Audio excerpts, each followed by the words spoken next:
It's all yours. Thank you. Good evening, everyone. Just a couple of reminders. Any presenters, staff, when presenting or speaking, please speak with your microphone on. Speak directly and clearly. That's number one. Number two, we are being live streamed to the public, and our viewership has now reached 2,742 people at this point in the meeting. But we are being live streamed everywhere.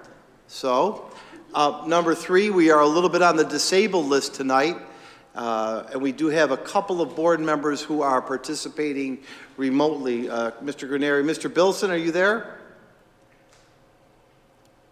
I appreciate the opportunity to be here via remote, and appreciate all of you. Well, we miss you. And is Mr. Cadella on? Not yet. Okay. And we're short. The final announcement that I have before we start the agenda for the evening is we do have a professional hairstylist in the audience. Marlon, I will talk about you if you stay here during the agenda. But well, welcome, Marlon. We do have a number of staff members who will be, along with the students that we hope that you work with at Niagara Falls High School. When I speak to the board about this a little bit later, there are a few staff members that we'd like to talk to you about, Marlon. Marlon owns Ninja Cuts on Main Street, and we have a proposal to you for voting in a couple weeks to work with the high school kids. And I think he's your neighbor, Russ. He is. He's Russ Petrosi's neighbor. Let me tell you about what we're going to try to accomplish this evening, and then we'll get started. We have two presentations this evening, board members and audience. The first presentation is very important, and I'll introduce it in a minute, regarding our math program in elementary. The second presentation is regarding safety and security, and we'll talk more about that. Then we have an agenda review. And then we do need, Mr. President, members of the board, an executive session for 3 reasons that I'll get into at the time. So without any further commentary by myself, because of our return and because of our great needs in math and in the elementary in particular, through the efforts of Mr. Corella, I think what you're most familiar with is a program called PEP. PEP helps with language arts, reading, writing. It's been around for a while. You know about reading recovery. We're really, I think, strong on that side of the house. The other side of the house, in terms of mathematics, especially in primary grades, but in all grades, was an area that we needed to start to shore up. Our scores were reflecting it. Our kids need it. We have the talented teachers to deliver it, and with our fortunate allocation of American Rescue money, and I want to make sure I emphasize this program is paid for with American Rescue money because we will have to certainly comply with an audit. This falls under the American Rescue funds, and this is one of probably 8 components we're using our American Rescue money for. I'll say that, and I know some of you know that money runs out September 30th, 2023. This, however, is not a program that we can walk away from. This is a program we have to enhance. And from there, I'll let Rick introduce our teachers and presenter. Rick? Good evening, everyone. First off, I want to thank you again for allowing us to start this pilot program. We have some very exciting information that we'd like to share with you. But before we do that, as Mark said, I would like to introduce some of the folks that we have with us tonight. My co-presenter is Mrs. Colleen Caprio. Some of you may know her. Colleen has been a long-time math instructional coach in our district. So when we were getting our program up and running, I needed to have a coordinator on the ground that was working with me, and Colleen was my first choice and certainly the best choice. She's done a phenomenal job working with our teachers and getting everything that needs to be up and running and monitored, up and running and monitored. She's done a fabulous job, and much of the success we're going to talk about is due to her and the staff that is behind me over here. So I'm going to do my best to start over here at my far left. We have Mrs. Carrie Buckman, who is the administrator at CalFIS. She was presenting with us just last month on the sister schools. Carrie has certainly one of the pilot programs in her building, and she's been a great supporter and resource for us. And we have several of the teachers with us. I'm going to start way in the back. Andrea Tamala is one of the Math AIS teachers at Abbott. Marissa Chapman is the teacher at CalFIS, one of my former students. I was 12 at the time. Coming down a little bit further, we have both of our teachers from Hyde Park, Ashley Andriana and Julie Brundage-Lowry. And then in the front, we have our staff from Niagara Street, one of our sister schools. We have Mrs. Angela Ruffalo, and our teaching assistant there that works in the program, Alicia Coe. Thank you very much, ladies, for coming to support us. And I'll tell you who the other teachers are, too. It's part of our presentation. So Colleen and I will toggle back and forth. And I know Mark alluded to the why of our program, so I wanted to share a little bit of information with you that really puts it into perspective. Why did we make this a priority when we received the stimulus funding? We knew that coming off of the pandemic, not that we're through it, but we know that from our shutdown and I would call it interrupted learning of a hybrid model, we knew that we had some significant gaps in learning that needed to be addressed in all areas. But one of the areas that rose to the top was mathematics, and that was a surprise to some of us.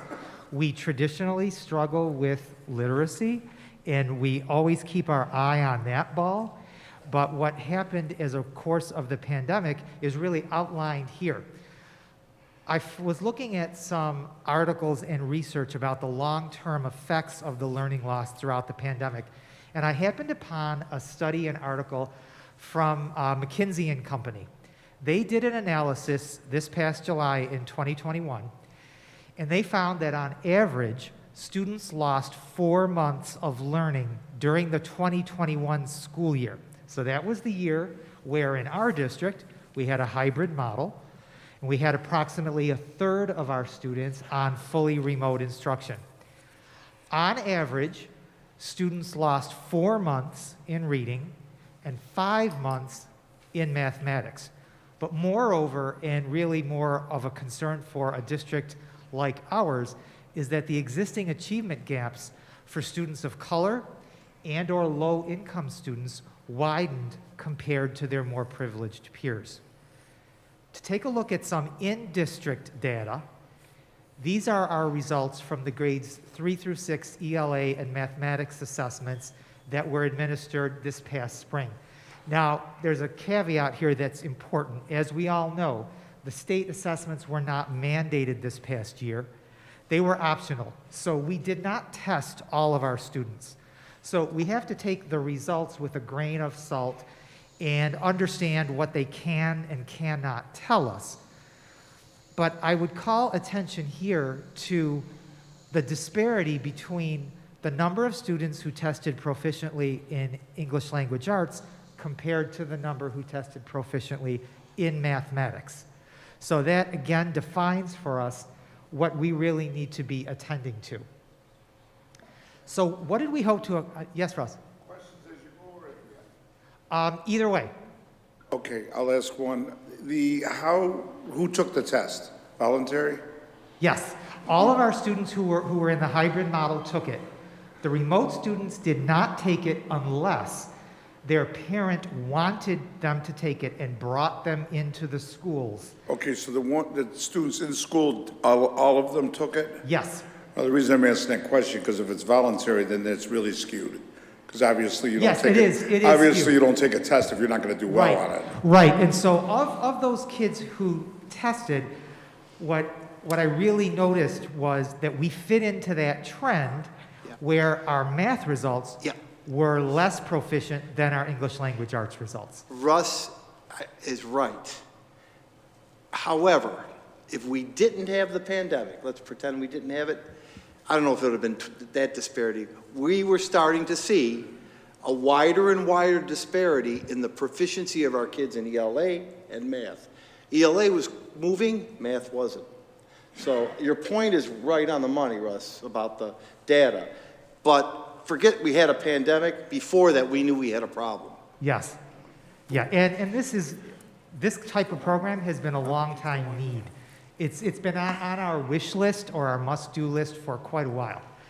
And when we had lean budget years, it was really not feasible, but now it is.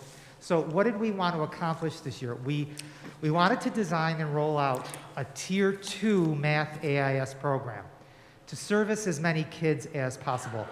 What I mean by that is a Tier 2 program is one that is designed for kids who are not quite making standard and need extra help.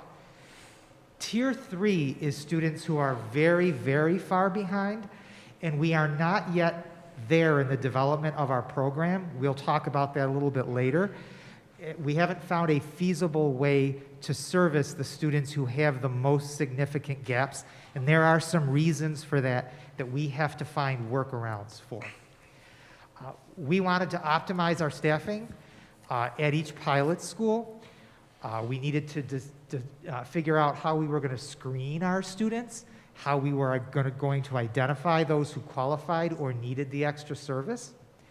And then we needed to come up with a model, the content that we were going to cover, and we needed to select curricular materials and resources that would fit the needs of our students. The final piece is, just like in the PEP program for English Language Arts that Mr. Laurie referred to earlier, we needed to establish some protocols which included on and off ramps. In other words, finding students who are ready and need the service, and then deciding through data points when they no longer needed it and what they received during the regular math period in their classrooms would be adequate for them. Yes? With the, excuse me, with the Tier 3 group, and you're concentrating on the Tier 2 for now, but isn't that gap going to get wider as it goes on? Because the Yes, Tier 3 is going to fall farther It is, behind without it is, any help. and, So there's nothing in place for that yet? No, and there are a couple reasons for that. Staffing is one of the reasons, and scheduling is another. We have to find a place or a time within the elementary school day where we can carve out time to take the most needy children and address their needs. Right. Currently, we're servicing those students after school through our after-school grants, but that's not a good long-term solution. So we really needed to, because we put everything together so quickly, I think I've mentioned this to the board before, the PEP ELA program was developed over the course of 3 years. We developed this program, at least to the pilot stage, over the course of 4 months. So there were some implementation steps that were not able to establish. My goal is to have those gaps in programming filled in by this September. So I'm going to be working with all of these folks here to try to figure out how we can do that. But you're correct. That's a very important need. It's important, too, to realize that this is our pilot year. And so we presented to Mr. Laurie a couple of different scenarios. We knew that when developing a program like this, it would be very difficult to launch it across all 8 schools. So I gave him a couple of scenarios. One would be where we just worked with the sister schools only, which would have been the 3 schools. Or we went to the sister schools plus 2, and I picked the schools that, based on student assessment data, would need the help the most.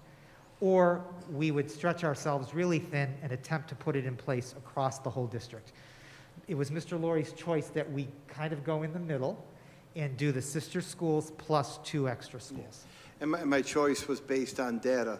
G.J. Mann, 79th Street, Maple. Maple, right. Those 3 schools, I felt that we were stressing the staff system too much to pull that many teachers out to service those schools who had better performing scores. And this was a stress to the staff because you could see how intensive it is with the staff, the excellent staff. These are some of the best classroom teachers. These ladies, these young ladies, were selected because they were our best elementary teachers.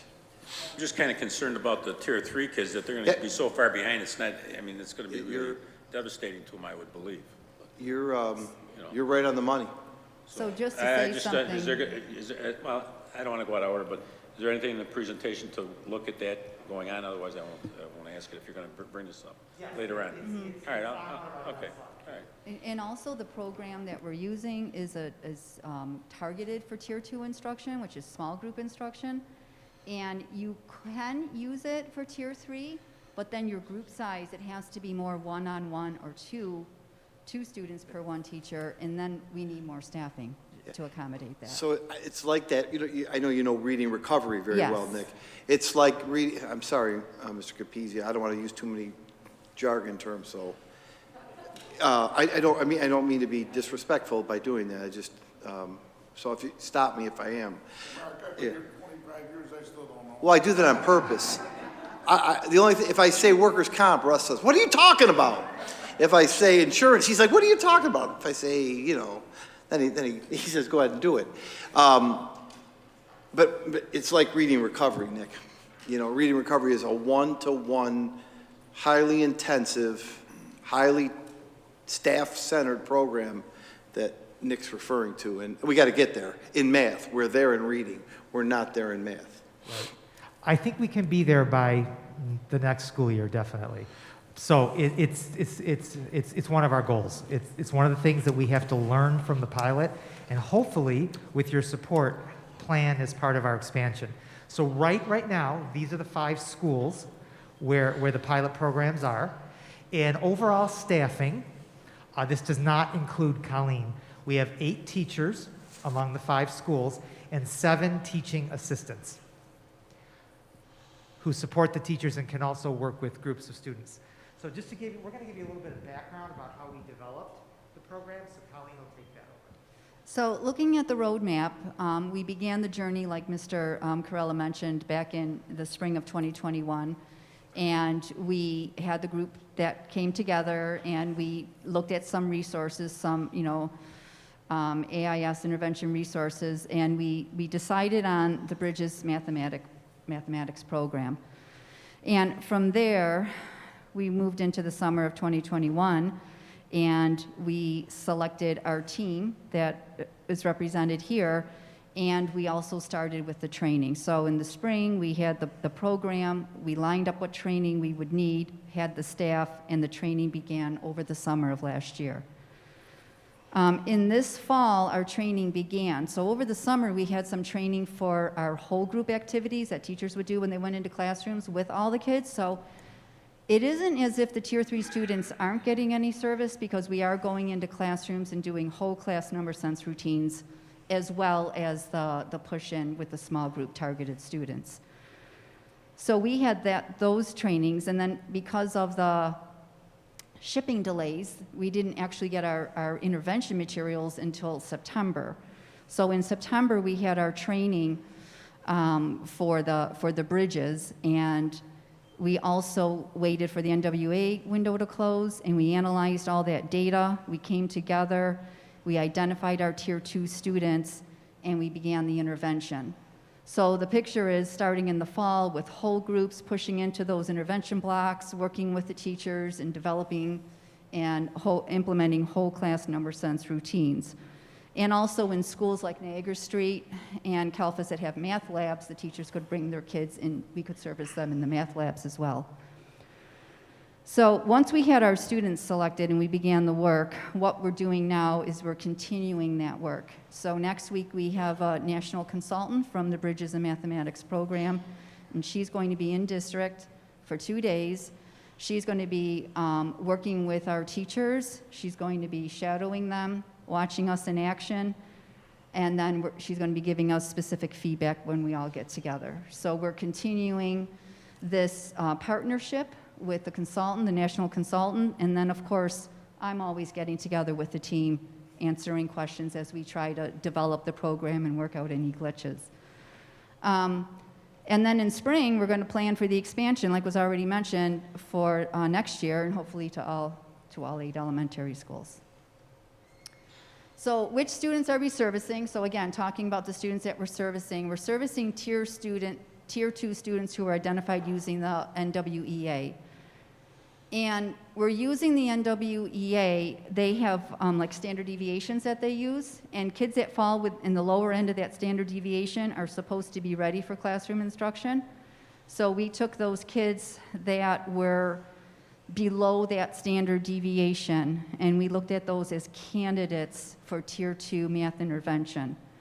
And from that pool of students, we had to remove students that had our primary enhancement reading program because that is mandated 5 days a week. So we have this 30 minutes of intervention time, and kids that are special ed and kids that are Tier 3 already identified as the neediest for the English language arts, they have to have interventions 5 days a week, so we can't pull those kids. So we have to service them outside of that block. And that's one of the tricky points that we're working on this year. So once we did that, the Bridges Intervention Program has its own placement tests, and when you give those placement tests, you find you literally pinpoint where in the volumes we're going to begin the work and which kids we're going to be working with. And so that cycle began. We looked at the class groupings, and we decided and determined our starting points from there. Any questions on that? Are we good? Go ahead. Okay. Okay, so we'll talk just a little bit about the resources. During the spring, as we were brainstorming what kind of model we wanted, which Colleen just briefly described, we looked at a whole slew of different intervention resources. And then we settled on the Bridges program, and Colleen will go over the reasons why we felt that was a good fit. So first and foremost, we were on a tight time crunch, and the staff, Mr. Crowell, reached out to the math coaches, and Nick Ruffalo helped us, and we assembled, and when we were looking at these programs, Bridges jumped out at us right away because 5-6 years ago, when we were looking at math curriculum renewal, so curriculum resources for the classroom, Bridges put out this math program that we loved, but they were not digital. So we were already very familiar with the program. We're familiar with the Math Learning Center that they're connected to, which is a National Science Foundation program that's been around for about 4 decades. And when we looked at the program, we really fell in love with it because it exactly mirrors everything we're doing in the classroom. So the classroom teacher is talking about mathematical practices, the concepts, the manipulatives, the strategies, everything lined up so that we're not implementing something that's contradicting what the teacher's doing in the classroom. We're reinforcing what they're doing with similar activities. And also, I really think another big part was that we could already use a screener. We don't have to find additional testing and add another layer of testing. We can take those NWA scores and use those. Yep. Okay, so. Okay, so the model. As I already said, it's a blend of whole class and small group instruction. So we started out whole class because we had those trainings over the summer with our math and movement and our number talks routines. And so we started going into the intervention blocks, and we do whole class routines. And after that, we started pushing in, once our students were identified, we started pushing in for the small group. So it is a push-in model where we're working in the classroom, and we have our group of students, and the teacher will have her groups of students that she's working with. So like differentiated instruction within the classroom. You're going to see a little video in a second. These are the math and movement mats that we purchased, and these have also been around for quite a while. We've had them for, what, 6 years now? We bought them with our first. 10?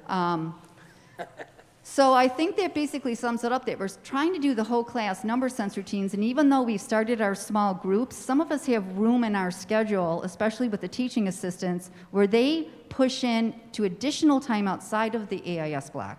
They're pushing into the math classroom during the math block. So they are working with different groups of students during that time. And like in Niagara Street, they have the math lab where teachers can sign up to bring their kids, and we have a math lab at Abbott as well.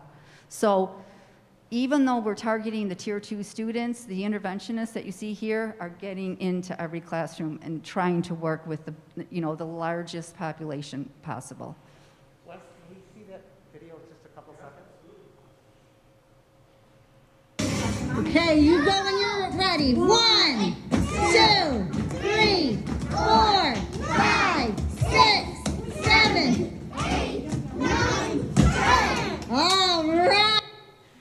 And while you might not be impressed with that, that, my friends, is one-to-one correspondence with our babies. What grade is that, Colleen? Is that kindergarten? Kindergarten? Yeah. Okay. You know, mostly kids would just hop as they're counting random numbers. You saw he had like a good rhythm going there. So. I'm going to ask Colleen to introduce this very short video. This is one with Andrea over at Abbott. But I know, Nick, when we talked about this program to the district parent committee, you probably heard a little bit of this information. Yeah, maybe, yeah, it probably would have been just one. But one of the things that was absolutely a non-negotiable for us is to make sure that everything that we did was engaging for kids, fun, and built their math confidence.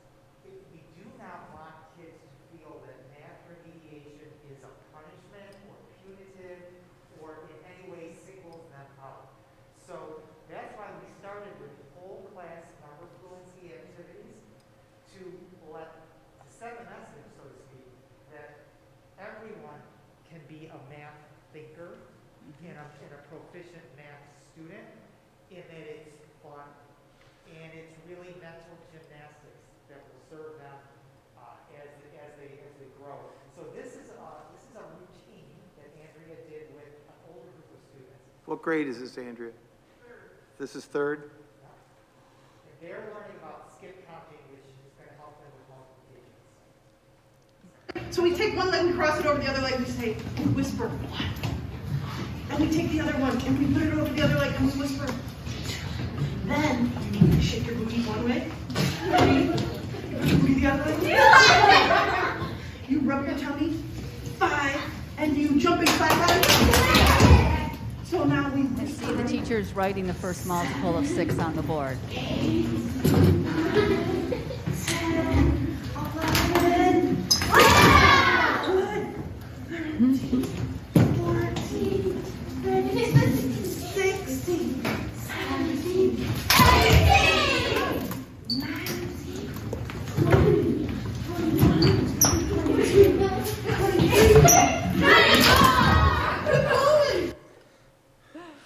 So what you're looking at here, this is also from Math and Movement, from a company owned by a woman in Ithaca called, her name is Susie Kuntz. And these activities, these are activities, you saw the maths, but then she also has a series of activities for skip counting, and it's based on brain-based research that says the body and the brain need to work together. And when they're blended up like that's when real learning and the real connections occur. So, and she also, I know that you did use the book, The Body Keeps the Score, she also references that book. She's done a lot of research with how kids in poverty learn, and they learn kinesthetically, and they learn by doing. So whenever you can have an interplay of body and brain, or, you're going to really, and studies have shown that the kids retain that information, and you can see how much fun they have. And I've been piloting the program myself with some 6th graders, And I go to pick up the kids, and there's always other kids in there saying, take me, please. Like, they really love coming. All the ladies have sent me pictures, and kids that write on their book, I love math AIS. So it's catching. It's really catching. You know what, that was Colleen mentioned a good point, 6th grade, which I need to come back to. So we're gonna wrap this up. And so we have 2 final things to talk about. What we believe are our successes so far and what our needs are and what our challenges are. So we're going to leave you with those. We really think that we've hit our target for the first year of our pilot program. We are very happy with the decisions that we made as far as the design and the initial rollout. The screener is working very well to identify our kids who are in need, and we did it without adding additional testing into the school day, which was something we definitely did not want to do. We need to be safeguarding time for instruction and not adding too much additional assessment in. Our students are engaged in the routines, as you saw through our video, and they love the activities that we're doing with them. And we are incredibly pleased with all the teachers who volunteered for the pilot program and were selected. They're doing a phenomenal job. And it's not an easy thing to do, to leave your classroom and go into the unknown and start working in a brand new program that you don't really have a lot of information about. We kind of ask everyone to kind of have faith and go on this journey with us. So we've had great support from our principals, and our teachers are doing a terrific job. Now we have our sights set on the future. In order to bring the program up to all schools and up to full throttle, so to speak, we need to look at more staffing. Some of the challenges that we're having this year, as we know, we don't have a lot of substitutes, and we also have a lot of illness due to the ongoing pandemic. So our teaching assistants who have a role working with children often are not able to fulfill that role because they're being pulled to cover classes when the regular teacher is not there. I have to compliment the teachers who've done a wonderful job of working around that, going with the flow, but we're working under less than optimal circumstances, which hopefully won't continue for too much longer. And we need to ensure that our staffing is aligned with our school populations.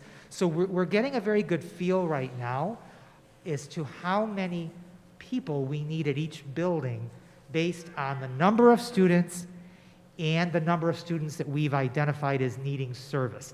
So getting that sweet spot of staffing matched to need is something that we always have our eye on. The next thing that we need to do, which is the conversation we were having, Nick, is we need to find more time within our school day. We have a very, very short elementary school day as far as minutes. It is one of the shortest, if not the shortest, in Western New York.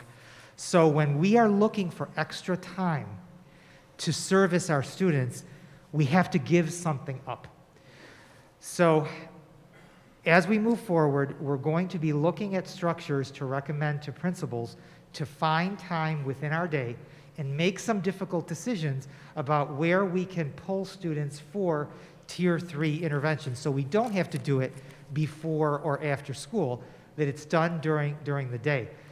What Colleen was talking about earlier is many of our Tier 3 students who are struggling in literacy, that is a state mandate that if they are at that tier and they have significant deficits, they have to be serviced every day.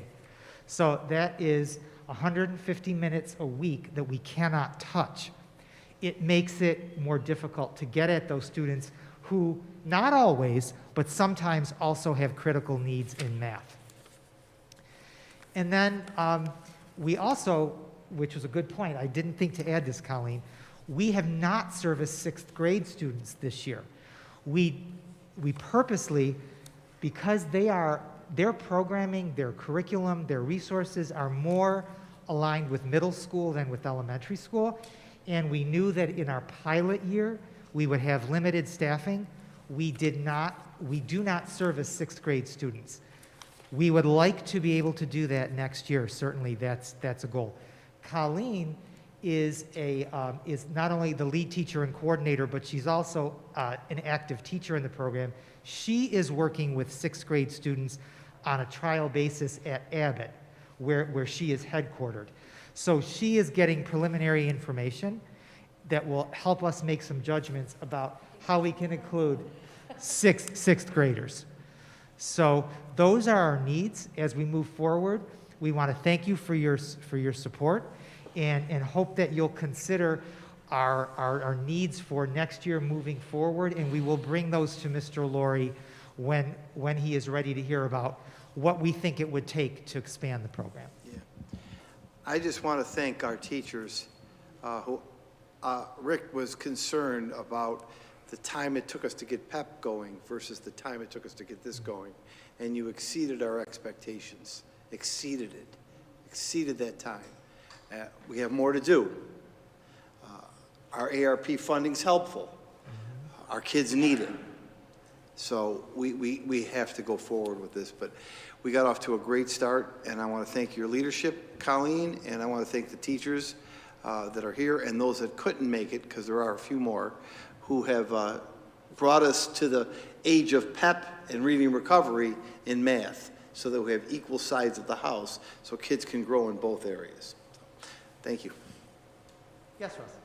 I remember in the beginning, they're about 5 months behind, is that correct? Yes, yeah, I can. So 5 months translates to 2/3 of a year, I would guess, right? Yes, Because it's only 9 months in school. yes, it is. And we're expecting how long before we can bring them to where they should be? It can actually take 3 to 5 years. We hope to be very aggressive and shrink that down. But it was, if you'd like to see the article that data came from, you would probably understand it better than I, because that's a business publication. As I was reading through it, they also included some data about the long-term effects into adulthood of what's happened over the last 18 months to kids, as far as educational potential, earning potential as adults. Some very, very concerning statistics if we don't do our gap closing the right way. So it really it really raised our level of concern, I think, to really address this aggressively. I saw a reporter reporting that it could be a lost generation, and that's how, I mean, Yeah. let me ask the question a different way. Are we doing enough? Not us, but as society, are we doing enough? I think we're doing the right thing in that the first, sorry, Colleen, as you all know, in addition to the academic issues, we have a lot of social emotional issues and scars from the first 18 months of the pandemic. So I think the conventional wisdom up to this point has been we have to address those first, or at least in tandem with addressing the academic concerns. And that's why we have to be in school. We have to, the remote option was best when we had nothing else. So that's why I keep this saw of, we gotta be there, we gotta be there, we gotta be. You can't do what these ladies do in a remote way. There's just no way you can do that. So that's why I'm so strident in my belief, Russ, to your question, that we've gotta be in school. You can't get that remotely. How could she do what she did in that 3rd grade class or that kindergarten class remotely? It's not feasible. And that gap, that generation you talk about, that difference in the businessman that's going to grow up is going to get wider and wider and wider if we don't stay in programs like these. And just want to say that what really resonated with me when I looked at, Rick sent me this article, was the quote, like they call this unfinished learning, the unfinished learning that didn't occur. And unfinished learning is real and it's inequitable. And that's why we need this program in our school district, because it affects primarily people in poverty and the African American, people from minorities as well. So that really resonated with me. I was reading that. Is there any, I'm just curious, because is there any gender kind of conversations in an article? Because wasn't there always something about women in math, men in math now? All right, just, Yeah. sorry, Yeah. I've always heard that, but. But It was very in-depth. All right. They did mention that the children from poverty is almost like 7 months. So I feel like we hit all the boxes that, you know. Those stats that I put in the first slide, that's for all students. If we were to take subgroups out, like students in poverty, it's many more months. That was the average of all students. I have a,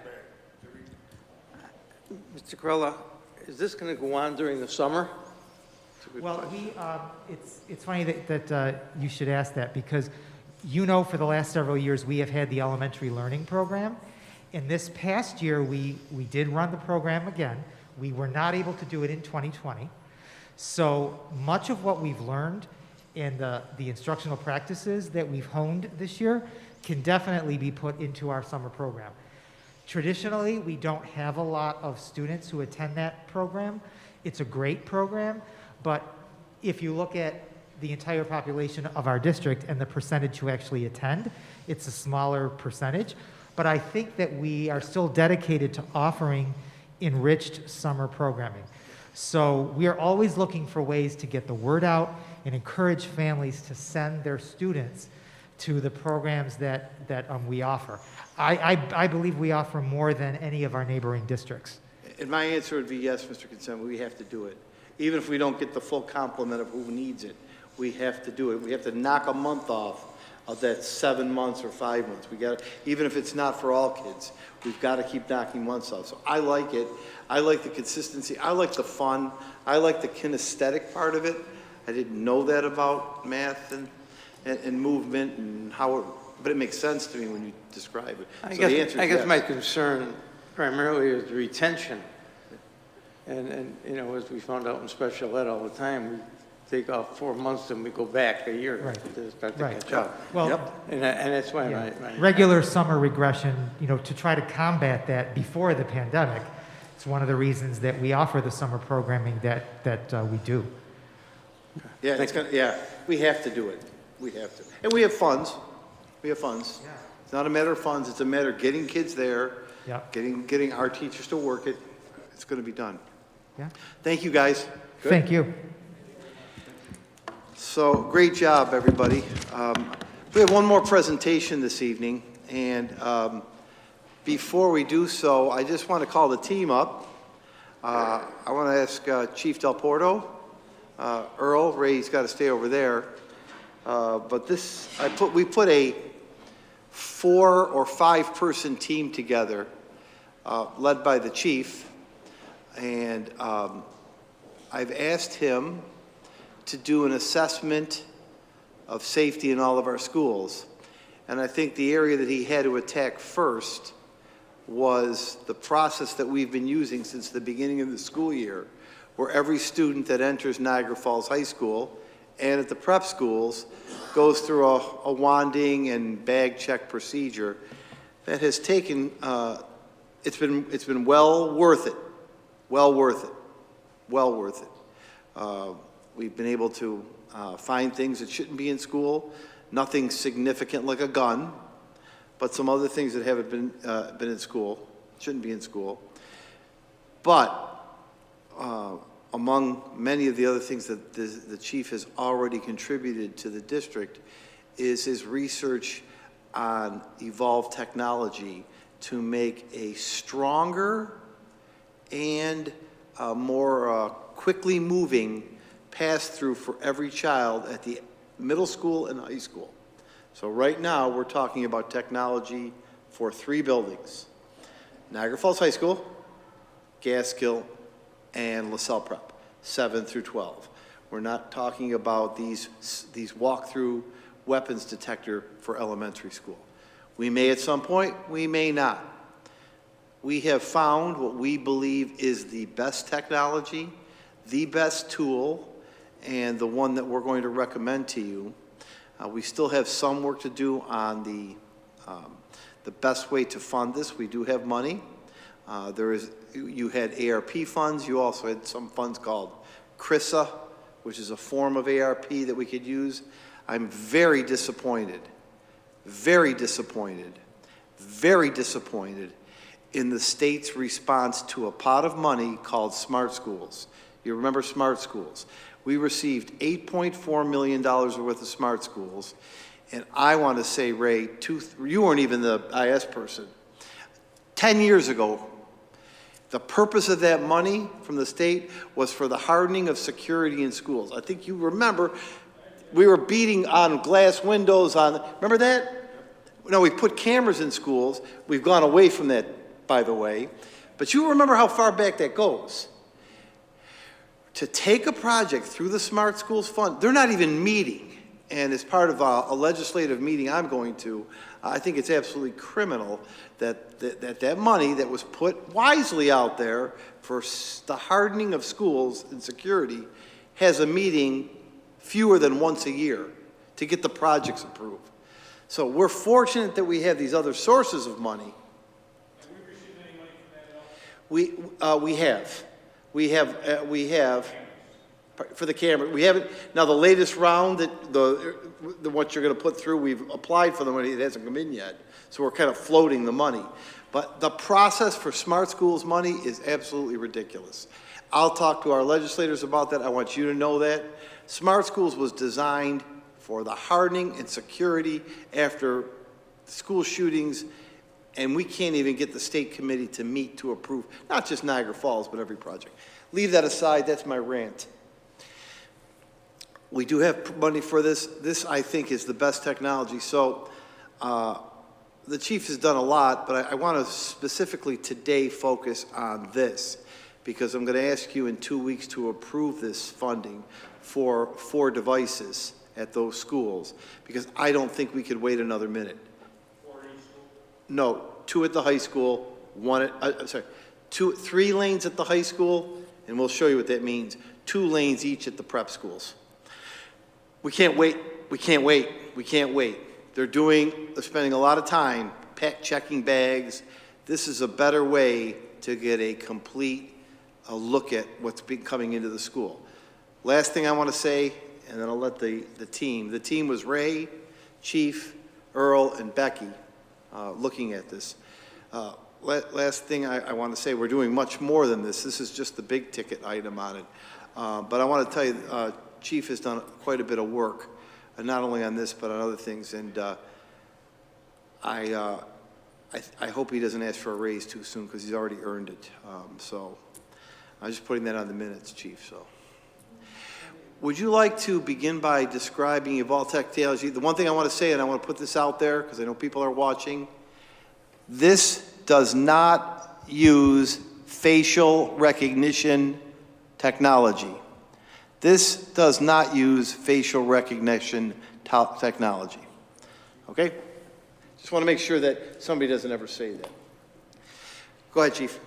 So when we set out well, first of all, let me back up. When we did an assessment of the security of the school, mostly the high school originally, what really stuck out is the dated equipment that we have, right? We have some metal detectors at the high school, some handheld metal detectors at the high school and the middle schools. They work. It's just very dated. It's not the most efficient way to do business.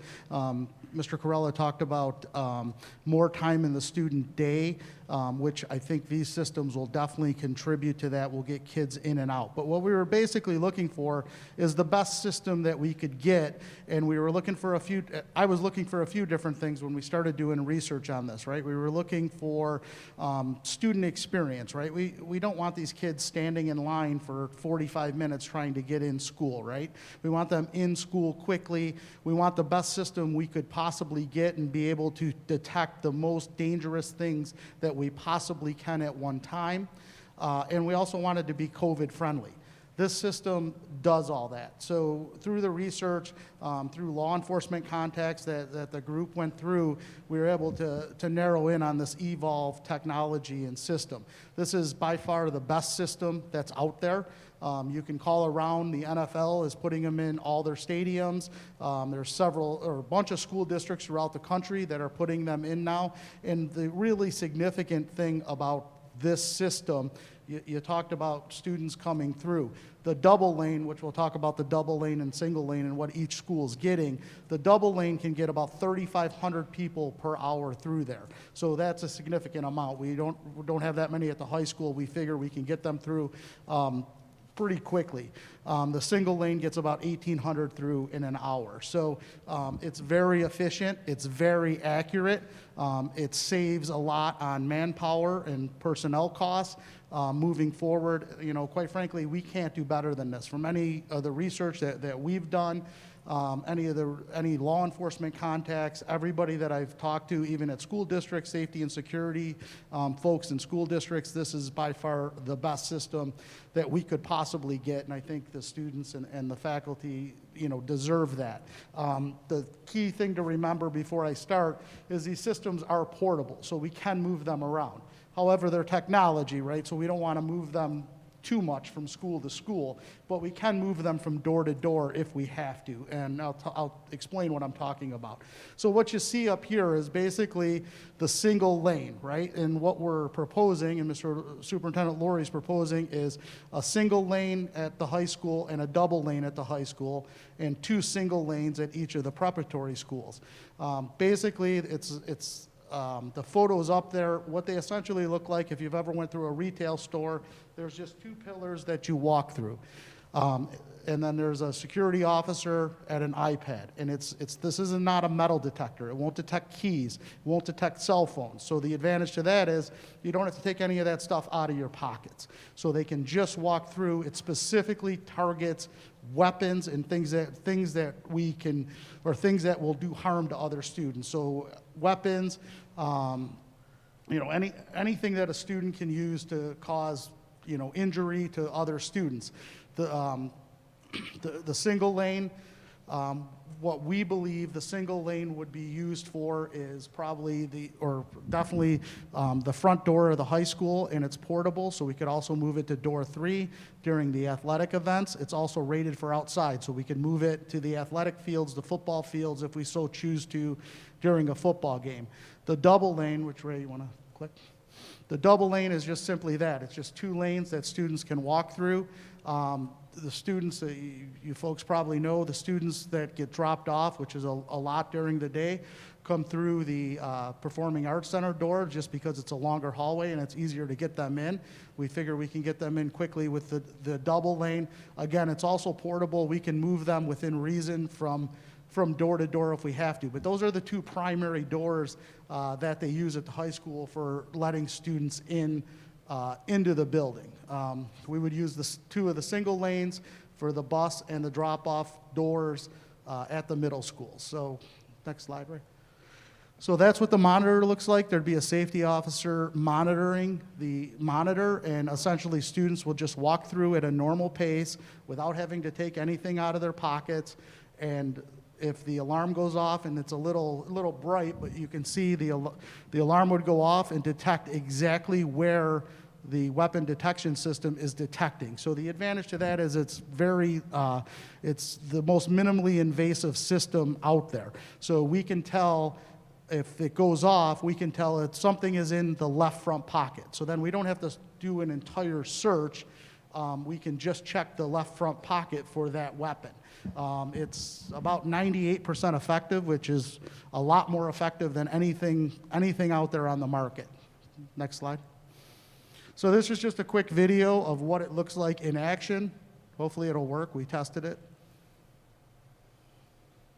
Oh, victory.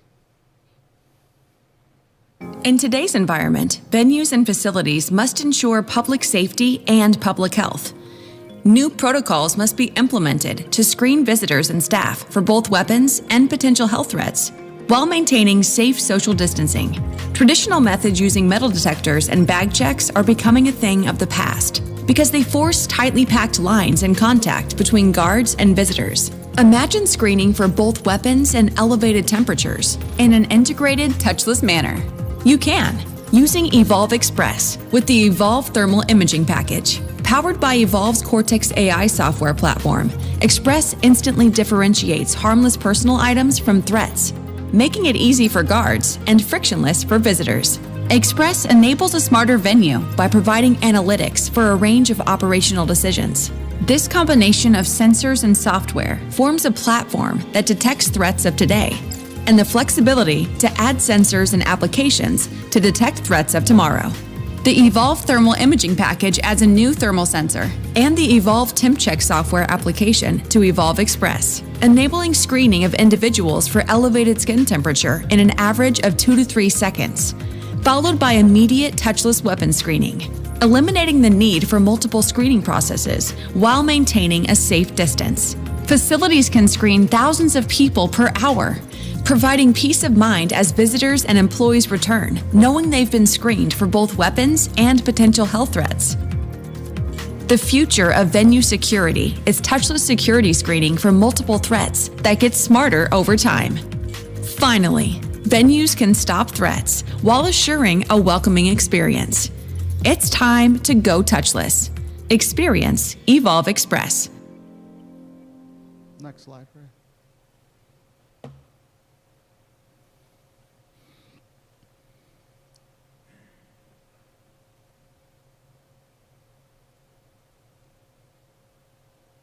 So this is, we had an opportunity to view this system.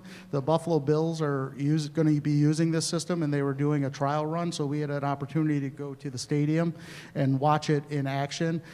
It worked very well. We think it meets the needs of everything we're looking for, and again, I can't stress enough, this is by far the best technology out there, so we can't do any better than this. While we were there, the Bills asked Superintendent Laurie if he wanted to do a walk-on tryout, and he made the team, so congratulations, sir. Thank you. He will be the So starting. here's what happened. I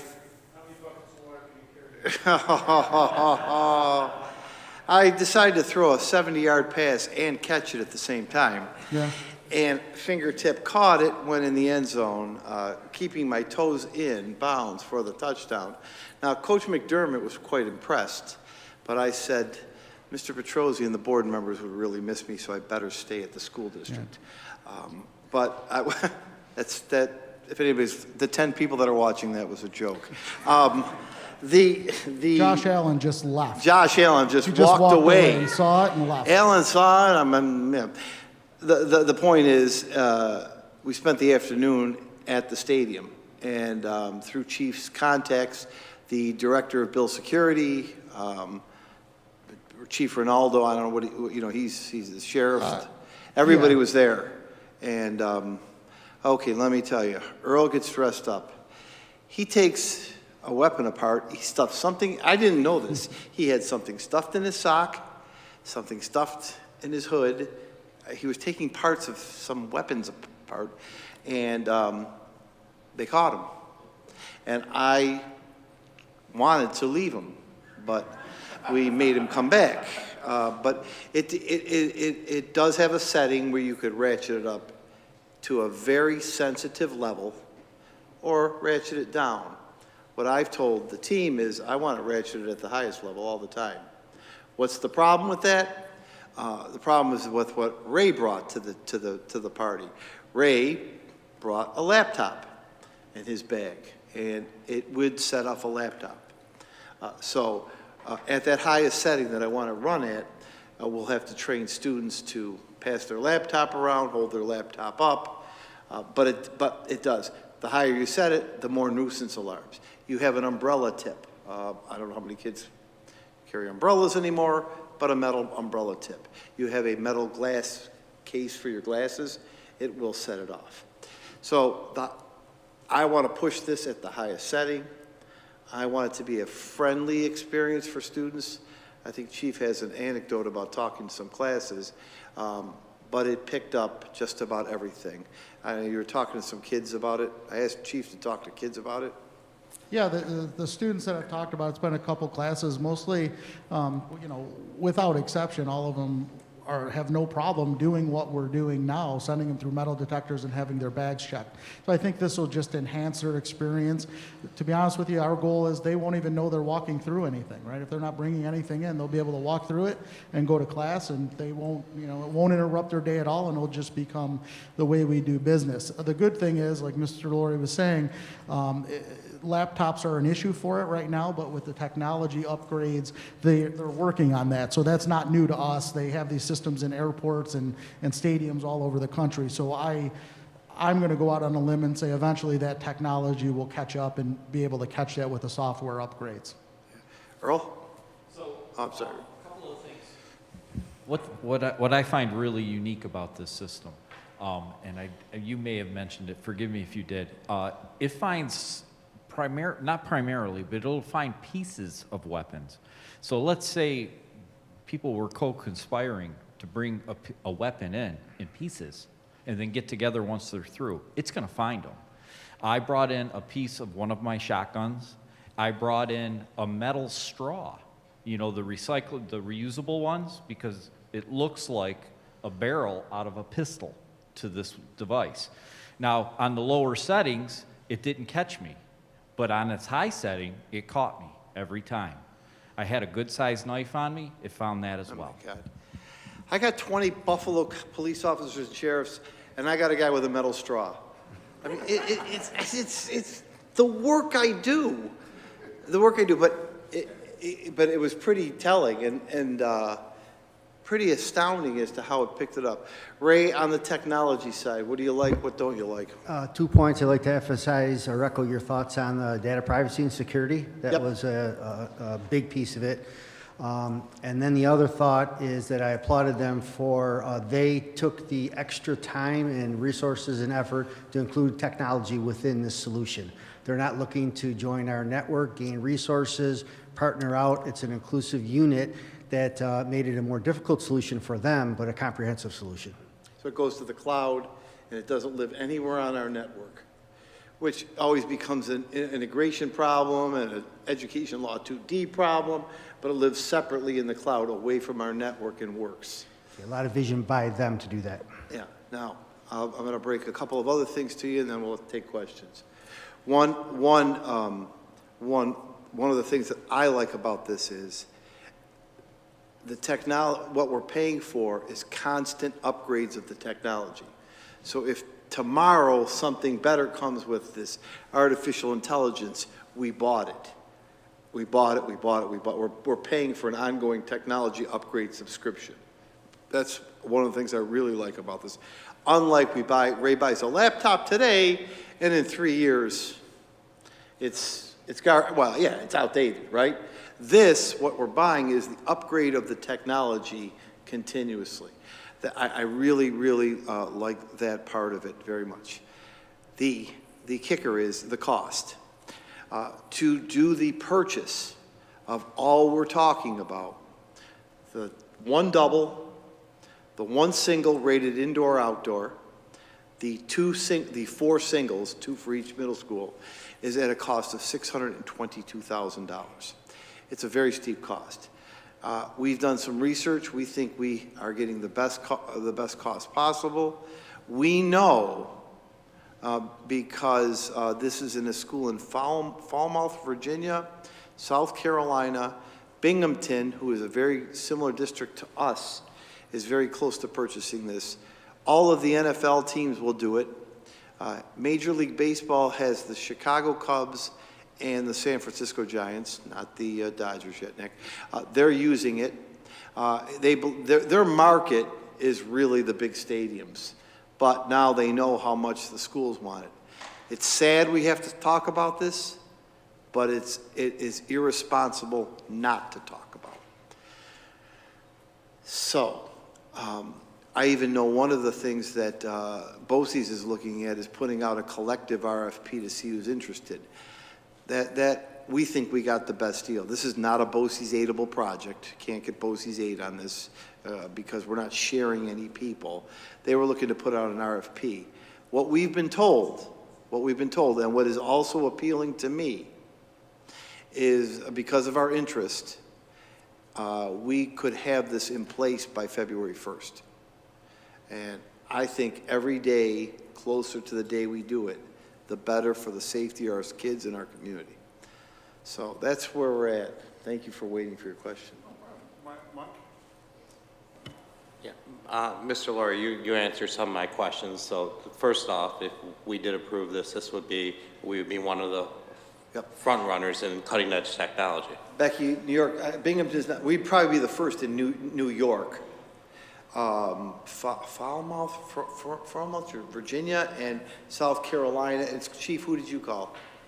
Spartanburg, South Carolina, and they couldn't say enough good about it. You know, I almost had, I actually checked the call to make sure I wasn't calling Evolve because the guy sounded like a commercial for Evolve. That's how impressed they are with it.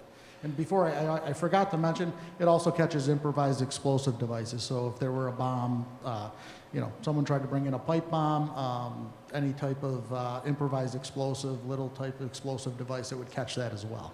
And Chief, perhaps you could educate all of us as you're one of the best in security that I know. If I should go to a Bills game, they would just ask me to take my cell phone out and my keys, okay, and the alarm wouldn't trigger.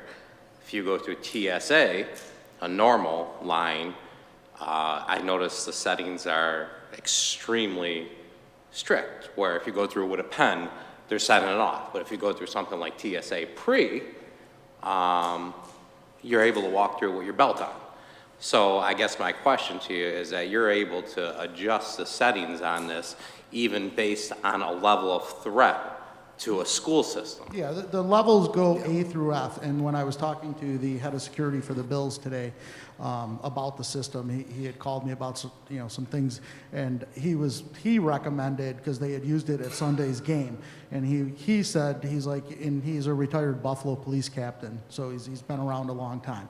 So he recommended that on a normal day-to-day basis for the school, to catch everything, you'd want to keep it on the highest settings. You know, depends on the NFL's priorities of what they're looking for, right? So we may be looking for a small pocket knife as well as a gun or an improvised explosives. The Bills may not be looking for that, right? They may be looking for something larger that's going to do, you know, a lot more harm. So, you know, the recommendations that we have and what we believe from seeing it, for us on a day-to-day, the highest setting so we can catch everything is the way to go. But the answer is yes, you can turn it up and down depending on what's going on. So, and there's, you know, there probably will be situations that we turn it down for depending on what we're using it for and what function's going on at the school. No keys, no phone out though, right, Ray? You keep your keys in your pocket, you keep your phone on. It's different than what's at the Buffalo Airport or the Niagara Falls Airport. It's newer technology than that, you know, so. So it's not based on metal content? No, it's algorithm and it's based on shapes. Shapes as well as material content. It's an algorithm that they use to find. It's pretty sophisticated. It's amazing. Yep. Couple questions, gentlemen. How many lanes was that? Is it 8 lanes? No. For what we're looking for? Yeah, with 4. A double lane at the high school and a single lane, right? So that would be 3 lanes altogether. And then 2 single lanes at each of the preparatory schools. So 7 lanes, that was close. Yes. So roughly 100,000 a lane. Yeah. 650,000, right? Yeah. My question is to you, to both of you. 3,600 for two lanes, that's aggressive. You know. Did anybody see it work? Yeah. So when we were there, there was just over a dozen of us? There was 18. Okay. I'm paid to watch everything. Right. And so what we did is we all lined up. And we didn't just go in a line. At times, there was 2 of us walking through side by side, purposefully so. And what happens is on that display, they get a picture when it triggers. The kiosk turns red, and they get a picture on their display of the 2 people with where the item is, even if it's 2 people walking through at the same time. And we walk through purposefully about as fast as we could. So it does take man and women power. So somebody's got to watch the light, red, green, and somebody's got to watch the laptop. So it's going to take 4 people. And when we start, the chief will be watching the whole operation. But you see a green, come on, whoop, You don't go that dramatically. Would you step over here, please? Would you step over here, please? Would you step over here, please? That's how we did it with us. How many people are using in security now to check backpacks and, just out of curiosity? How many people are at the front gate? Nick, Rick? There's a lot.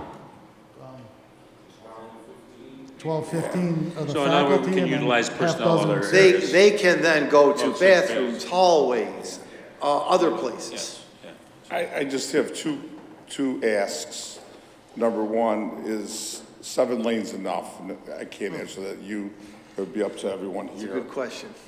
Is it enough? If you buy a 2-lane, can it operate as a 1-lane? Or is a 2-lane, got to be a 2-lane? That would be another question. And the third question is, I would ask that somebody go see it work. In a school, at airport, spend the money. We're spending $700,000. When you buy something, this is wonderful, but see it work.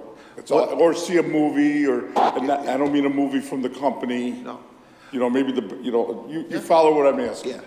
Would it be all right if we bought tickets to the Bills game and went through it this weekend? Absolutely. Well, we were invited, the schools we talked to, they said that we could come out anytime. So that's, the schools that we talked to, they said we could come there anytime. I just would feel much more. Yeah. Just for me, I don't know if my colleagues agree, disagree, don't care. I'm happy to go to South Carolina in January. That'd be money well spent. Sure. Depends if I get my chairs. And when we were there, and you guys correct me if I'm wrong, because they started at Russ with 1 lane on, and then they went to the double. So on the double set, the first thing they do, just let's all use the 1 lane, now let's use the 2 lanes. So you can turn one side off. You go into this blue panel and do something doohickey, I don't know what you do, but you do something. I don't know what they did. If you saw, if we're spending this much money, we need another lane and 2 2s or whatever the case. Well, it's funny you say Just that do it. because we had this, we thought we added them to the middle school because 1 lane would not have been enough at the middle school. No, we would have had to move it around. We had to move it. Nick had something? Yeah, just over actually, I was talking to the chief this morning over Christmas break. I was in Florida, actually, the Magic Kingdom, and they had, I don't know if it was a golf, but it was a system very similar. And there was probably, on New Year's Eve at the Magic Kingdom, there was probably 100,000 people there, right? And there was no line, you just walk right through. There's a guy that stands right where the iPad is, and every time my wife's bag would go off, so she would have to get points, go over to the secondary. She had math curriculum books in there. Why? Right.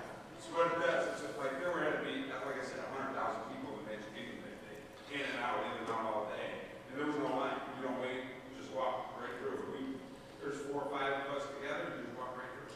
I was actually impressed. They had it on the monorail system too, like they had the Magic. So every time you went onto the monorail, you had to walk through this system. And there was just two people per unit. So I guess that's a question that I had to tackle off of him. I'm sure, Chief, you're laying out a proactive approach to this, and you're trying to stop any intrusive weapon before you get into the high school rather than a reactionary approach?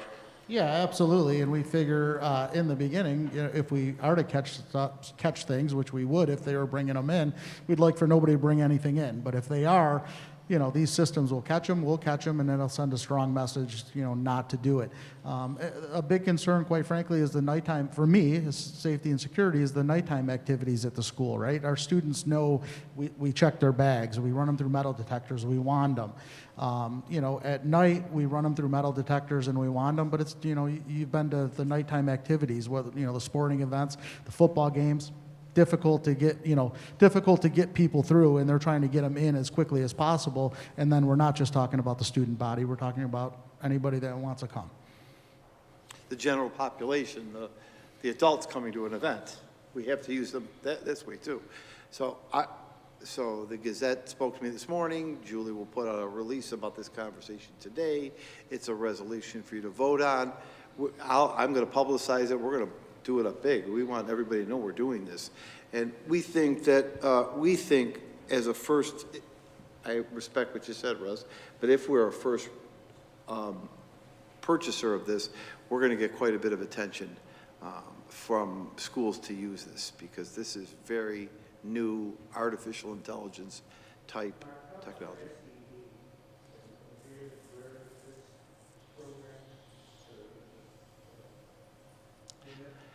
I have not spoken to the commissioner about Evolve. I've spoken to her and her staff about the fact that we are using walk-through detectors and wands, and it's a local decision. She said,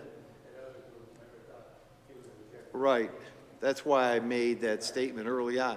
She said that would be a local decision for your Board of Education to determine. And I was being dramatic to make a point about facial recognition, right? It doesn't use that. I mean, the pictures go away. However, just like our cameras in these buildings,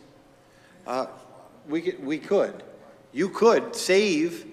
Did Brian Del Porto walk in here today? The camera would pick him up for 28 or 30 days. It'll save this information. So it doesn't categorize it in any way. We're not giving this over to law enforcement.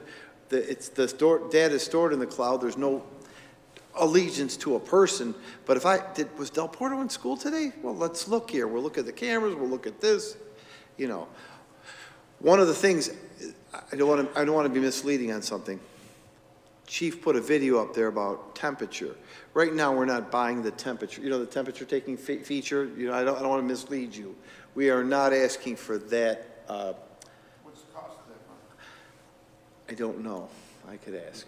Yeah, I could ask. The big issue when we talked to the company about, because that got my attention too, and that's out of my lane, you know, in terms of COVID response, but we asked about that, and it really slows the process down, right? So I don't know the exact number, but you know, it slows that 3,500, 1,800 down significantly, because it has to check the temperature, and then the person actually does have to stop for a second while you get the green light and go through. So it's significantly, you know, we live in weird times with COVID for sure, but it kind of defeats the purpose of getting kids into school as quickly as possible, in my opinion. Yeah, we will ask the price, but I wanted you to say that even though the video said it, we're not looking to buy that feature on it. And it was because of, thank you, it was because of slowing down. We do have some work to do on funding. That Becky has been working with a number of people about making the correct purchase, along with Earl. I think this is the best. I don't think we could wait another day for our kids, for our community. I think it's, you know, with your questions answered, I think I'm going to recommend going forward. We have the money for this? We do, Becky Nick. can find the money someplace? We do. Your communion envelope? Yeah, okay. That wouldn't make it. I wish we could use Smart Schools, but I'm not waiting to go through a whole Smart Schools process. You know what? We'll use the CRISA or ARP money. Becky and Julie we have the money, Nick. Okay. Yeah, and as a board, I think we've hired people that we trust. Yeah. And are experts in their field, and that's what we're to do, is as long as we have the money for it and take their recommendation for it, I'm in favor. You agree, Becky, on the money? Yes. Yes. No, Mrs. Dunn. A woman of 1,000 words. When we buy this, it's ours? Yes. Okay. This is ours. And we don't pay any rental fees or nothing? No, go ahead, Becky, talk about this. It's a good question. It's actually, there's a price for the unit, and there is a subscription fee. So the $100,000, though, is the 4-year cost. It's the unit and the subscription for those 4 years. The software subscription, the updates, and all that. What's the subscription cost after the 4 years? Oh, then we would have to renegotiate a new subscription. The technology is so new that they have not gone through a 4-year subscription cycle yet. Okay. So, Well, I was just saying, did they give you an equipment cost of 400,000 and subscription cost of 200,000? You follow my point? I do. Yes, they did kind of break it apart. So, you could look at it that way and then hope that the firmware or the hardware is still adequate after the 4-year period and then just pay the subscription cost. But like we talked earlier about a laptop, that's No question. problematic. That's a risk. So we have to cross that bridge when we got there. Well, I suppose you can just amortize it over 4 years, and at the end of 4 years, we, depreciate it out, and that'll be the end of it. Right, well, And they then we give, either can recover it or buy a new one. they do give us payment options. We can pay monthly, like the upfront cost, which was out of the 100,000, maybe it's 24,000, and then it's a monthly subscription beyond that. We could pay it all up front, and then we're not at risk of escalations in the subscription for that period. So, Oh, I see, that's their point. You pay it up front, Yes, you don't pay the increases. yes. That's why they're trying to get you to pay it up front. So, just another interesting tidbit, durability, because look at it, I mean, it's not, our people are going to screw it into the floor. Nothing fancy. Rain, snow, he said the biggest threat to this is wind. Wind is what they're worried about at Ralph Wilson Stadium. That's a really, like that first New England game, that might have caused some problems, the wind moving this and moving the camera. So so they may have to put canopies over it there. Except for a football game, we won't have to do that. Wind is their biggest weather element. I guess, Russ, to echo on yours too, is there a warranty period or a return policy? Because you'll find out if this thing works and works fast, and we'll probably send a message. But if we buy it, are we the owners and no refund within a week? I guess that could answer your question based on what you asked, right? If it works. Do you know, Becky, or is this something we got to research still? They're on the hook to make this thing work the entire 4-year period. The entire 4-year period, they are on the hook to make these things work. That's part of one of Ray's biggest concerns. I don't want to speak for you, Ray, but that's where he's at with his technology, is if there ends up being some kind of change in technology, they got to make it work. If the system goes down, they got to make it work. That was one of the biggest things we were looking at, because I don't know, I don't want to speak for Ray. I don't know that we hold the sophistication to keep it working. I'll just be honest. Yeah, they're hinging it on firmware updates, which is a reasonable answer. So this system is going to evolve through artificial intelligence and some other measures. It's now going to be on a firmware update to make what their existing products smarter, and that's a reasonable. We all do that even at home. You do a firmware upgrade on your wireless controller, it fixes, updates, it makes the existing environment better. And we're very, very clear and abrupt in that question, and they basically said, we, being Evolve, are on the hook for 4 years, and they're hinging it on firmware updates again, which is a reasonable answer. And the reviews on their warranty services from the school district in South Carolina was great. The guy said they're out within the day to fix it. So, I'd ask just one more thing of our accounting staff, is just a quick look at the company. See what they are. Make sure it's not 4 guys in a garage, which that's not a bad thing sometimes, but they have money behind them. Yes, they have Motorola behind them. That's all I asked. Yeah, yeah. It is Motorola. Yeah, It's Motorola yeah. behind them. No, that's, I don't know if I they're believe good or not. Motorola holds a 50% stake in their technology. Yeah. I thought it was the 4 of us. sounds great. Yeah. It was the 4 people on that screen that were. Just a couple of things. First of all, there were some very hard feelings on that Saturday trip.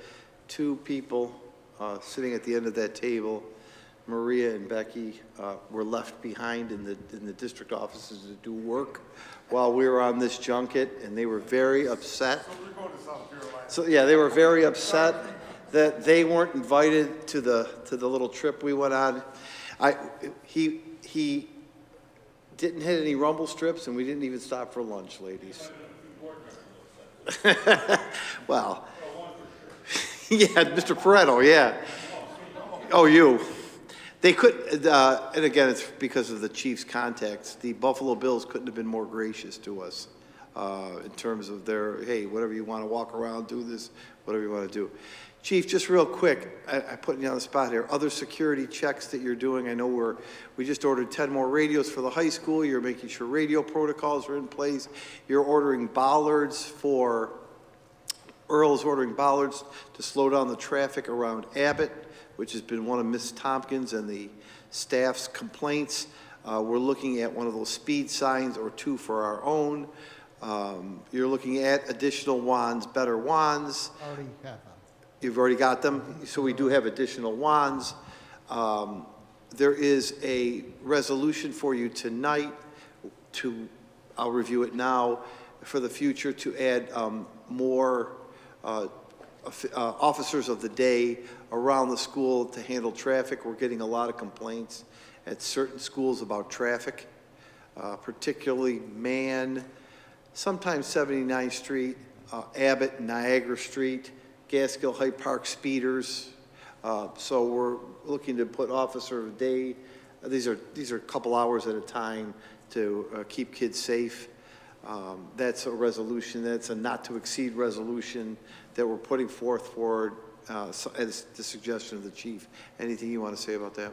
Yeah, since I've been doing this, I went around to all the schools, talked to the principals, and each school is, and you know this, each school is very individual with their own needs.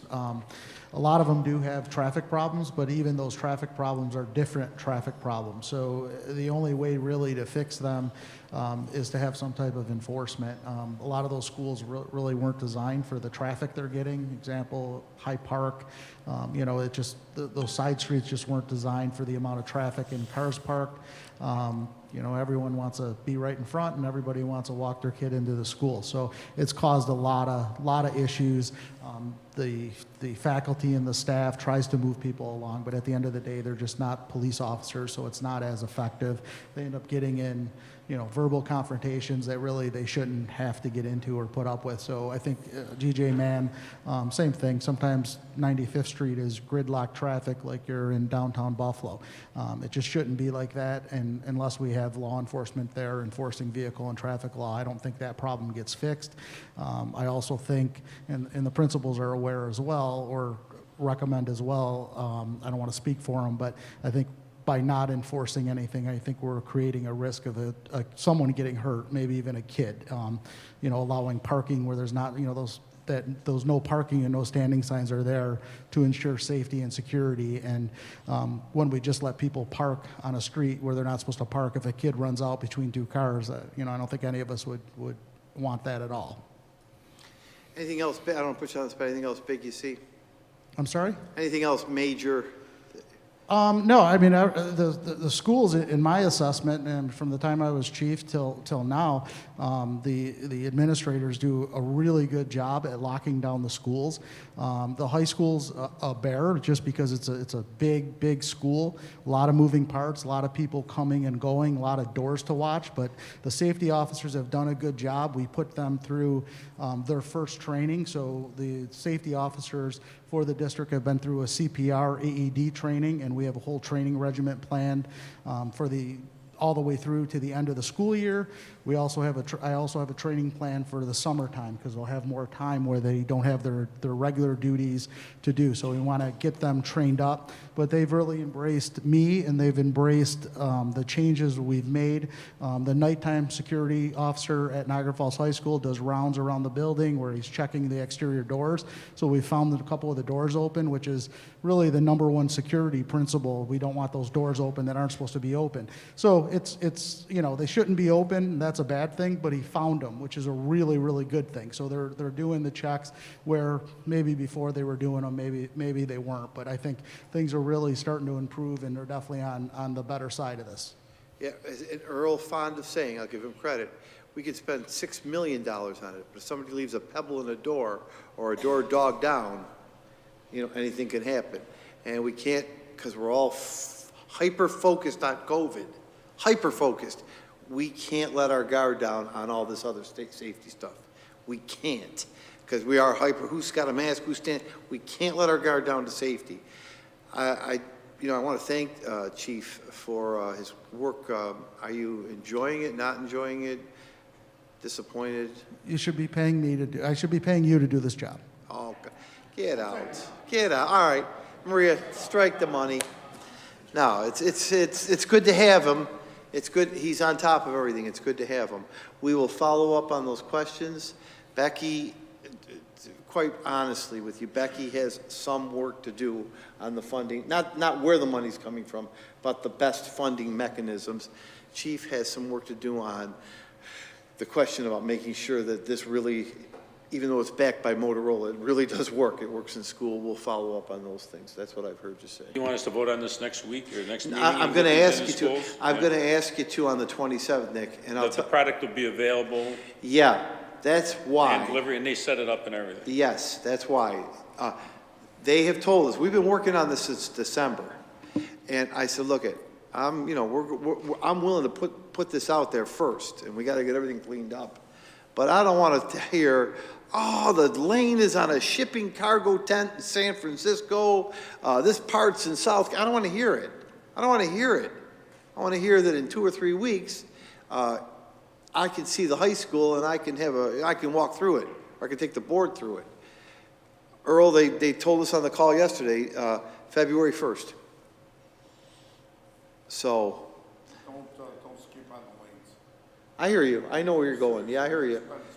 I hear you. You know, I mean, we really need to. I'm glad we doubled up at the prep schools. We really just need to think about maybe the high school. That's just think. I'll take your thought on it. Absolutely. Yeah. All right, guys. Thank you. Thank you very much. Thank you very much. Mark, I think, what are we at? The agenda review, sir? Yes, sir. Yep. Yes, go ahead. If I may, we'll do an agenda review. All right. The meeting is the 27th. At that time, folks, we will have a couple of presentations. 2 I want to highlight. Number 1 presentation is we're going great guns with our, not the security, bad pun here. We're going full steam ahead. This was OSHA week. 31 kids got their OSHA card. We got people going to the Sheridan. We got people going to Durez, Confer Plastics. I want you to hear and see all the kids and all the places they're going and all the certificates they're earning. Becky and Julie, on their maiden voyage, Julie, are going to be presenting the budget. If we have some time, Maria will field some civil service questions. We'll review the agenda, and then it's a regular voting meeting. We will vote on the packet in front of you. Ray, if you'd pull it up. There will be minutes, a budget transfer number 6, 3 months away from Mr. Bilson's singing. There are no bids, correct, Earl? That's correct, sir. No bids. Treasurer's budget status.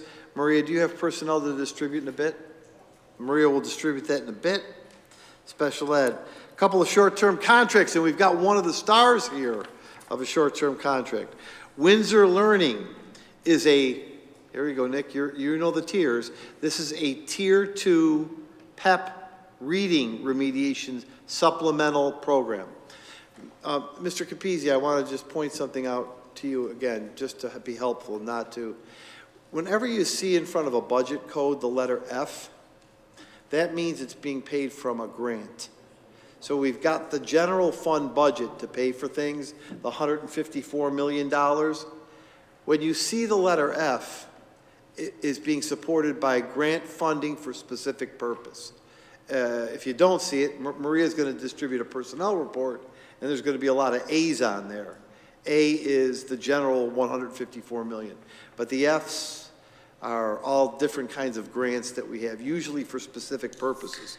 In this case, that's Tier 2 reading. Rick, what grant did you take that out of?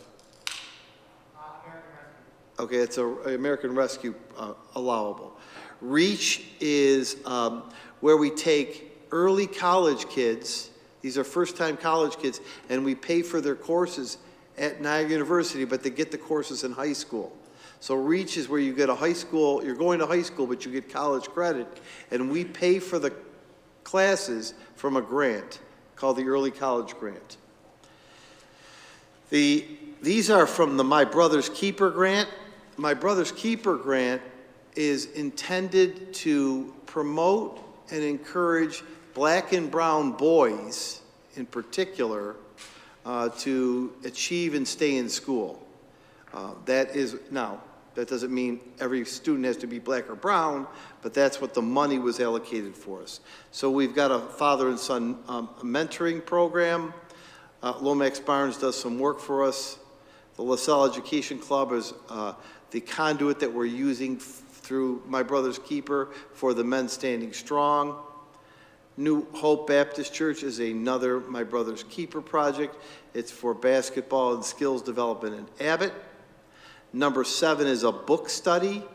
That F code is paid for the Teacher Resource Center grant. The TRC pays for it. And number 8 is my favorite contract of the night. Ninja Styles, the Barber Club. And Marlon, you're here. If the board doesn't mind, you open up, if you mind stepping up? So we're proposing, Nick, did you get this through My Brother's Keeper? This might be an A code. No, it's an F code. Oh, okay, then, yeah, through Tom, yeah. So Tom, Marlon is a barber. We have, as I said, we have staff that needs one, including myself. But you opened up a business, and what do you want to do in the high school? What are you proposing to do in the high school? Oh yeah, I'm proposing to do like mentorships, teaching kids how to like run a barbershop or something like of that sort, you know? It's just more of a mentorship base wherein I can change the lives of more younger generation who is going to become, you know, one day like you guys are, one day like me, who's going to, you know, excel Niagara Falls City and this whole program to our next level in years to become. So you're going to work particularly at the high school, and you're going to mentor kids, and you're going to teach them about barbering, saloning. Yes, please. One of the reasons, one of our initiatives at the high school is, if you walk into the high school on any given day, kids wear their hoods, right? Kids are always wearing their hoods, and that's a battle that we have every day. Take your hood up, take your hood up, take your hood up, throw your mask up, take your hood up. And one of the reasons when you sit down and talk to kids, why do you wear your hood, right? And it's a lot of times not because they want to be defiant. It's because they're Arab, right? In high school, you want to look good. It doesn't matter if you're rich, you're poor, you want to look good. So a lot of our kids wear hoods and hats in high school because they can't afford to get haircuts. Okay? And this is going to be more than just a haircut. Okay? Our whole idea behind this is not just for kids. It's going to be a safe place after school twice a month. And they're going to learn the skill, barbering skill, but it's also going to be a mentorship. Marlon and I walked the halls one day, and he really is the mayor of Niagara Falls. Every kid walking around, they look at him like he's a celebrity. They do. They're like, that's Ninja. That's Ninja. Like, I was like, okay. So once we did that visit, and he walked around, and these are challenging kids, right? That are in the hallways well past the bell, right? So we're walking, and they're like, and he walks up and he talks to these kids, and they, you know, they can relate because that's where they go, right? They go to the barber shop. So this is somebody that can relate to our kids. Yes. And this is just, you know, something small to start. As small as starting this year to get their haircuts. But as you know, F-Bites in the prep level school is with culinary, and it's more for mentorship and social emotional learning. Through food. Through food, which I like, right? I also like to get my hair cut. I have a new barber. But Marlon, I can see this program evolving in the future where we can see you have desk on one side of the room, right? Where they're learning about sanitation, they're learning the business aspect, they're learning the proper ways of how to cut certain hair. Yes. And then at the end of the week, it's the lab, right? It's hands-on, where they're learning the actual barber skill. Perfect. From somebody that they can relate to. Perfect. Okay, because right now it's up. There's cosmetology at BOCES, right? Their kids do go to BOCES. But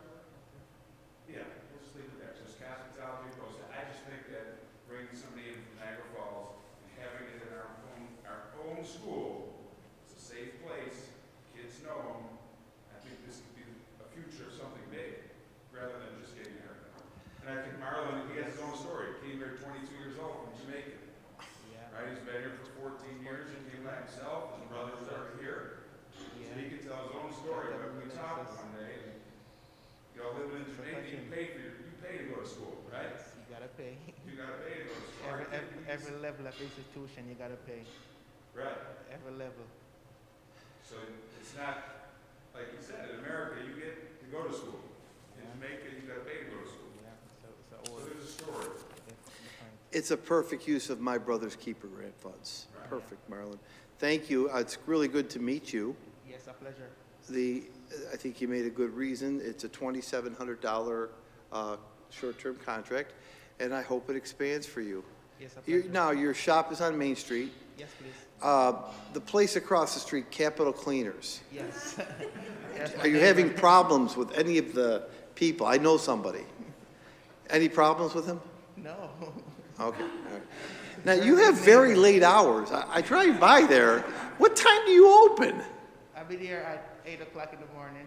You open at 8? 8 o'clock. That's what I'm talking about. The reasons being that is because, like, it's not by choice. It's like people who visit Niagara Falls, who coming in on business meetings, you know, who gotta get up early. They actually reach out to my establishment because they're, you know, running late and getting a haircut, you know. So being in that sector where I got that open time where they can call, I think it was a very good exercise for people who actually like you who probably leave meeting now and I gotta go to work in the morning but they can't reach to your barber or something, you know. That's the whole reason why I do it still. Not to belabor this, but how big is your client base? Do you have a number? The last time I checked my phone, I got 800 people. 800? And how many, I mean, you can't do it all. No. You're not Capital Cleaners where it's a one-man show. No. How many people do you have in there? How many people right now I currently have? I'm employing 2 more people coming this month. So the shop side is actually full and I'm still looking for like females, you know, because I own both sides, the female and the male section. Okay. So, you know, so I got like 4 other people away from me working as a barber. Okay. If I recommend some clients to you, would you get them in? I'm willing to take on You're new willing clients. to take them on? Okay. He does have number one customer that's Yes. had for 14 years. 14 years since he came from Jamaica, he said one guy named Chef Bob. Yes. That's my guy. Yeah. Chef Bobby. You know Bobby Anderson? Since I came. Oh, well, that's good. And I see where I would actually work within the school. It would actually work because Chef Bobby is also my mentor. He's a very good mentor, like teaching me the system of America on a whole level wherein I can see where I can actually teach other kids. And it's, you know, it's so touching with me wherein parent can actually come back to me and say, yo, good job, Ninja, because I wasn't reaching my kid with this information, but, you know, you reach them in that way. So I greatly appreciate it, and that really touched my heart. So that, you know, it's a pleasure working with these kids. Well, we're glad you're with us. There's a resolution to expand Chef Bobby's program. He's going to take another 26 to 30 kids, get them ready for the restaurant business. He's opening up the Cataract House, and he's going to employ some more kids there. So we hope that you grow as big, and Bobby's been a great role model for our kids as well. Appreciate it, sir. So good luck to you. And someday I just might walk in, and I don't want to. I'm not going to sit there for 2 hours. If I come in, I'd like to, not like Mrs. Dunn. She takes her grandfather. The kid's got to get pushed to the front. No, you didn't have Marlon? That's the word on the street is you have to go to Ninja and get the Jamaican guy. So when I went in there, I was trying to figure out who was the Jamaican guy. Yeah. I was scared, you know, Yeah. woman walking in the barbershop. So I didn't know what to do. I just said, how can I make an appointment? And some other barber gave me an appointment and ended up with him, not Ninja. I was very disappointed. Yeah. Oh, sorry for the experience. Yeah. I'm very sorry for that. He's got a number now. Well, or she could vote no on the contract. You could vote no on the contract, yeah. Thank you, guys. Thank you. We have, let me go through these resolutions. We have an acceptance of funds. Okay, I was just telling you, early college, that's early college. That's the grant we get to pay for those students in the REACH program. Title I school improvement is one of Rick's grant. It's a $200,000 grant. Title III is for our English as new language students, $17,986. Number 4 is for all of our universal pre-K programs. This is a $4.3 million grant that this helps us pay for all the UPK programs. And 605 is a gift to focus on families of $500 from the Trinity United Methodist Women.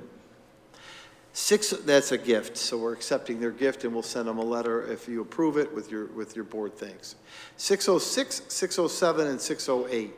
We are yearly called to review the Code of Conduct and the Safety Plan and the Emergency Plan. There's going to be 2 changes to your resolutions here.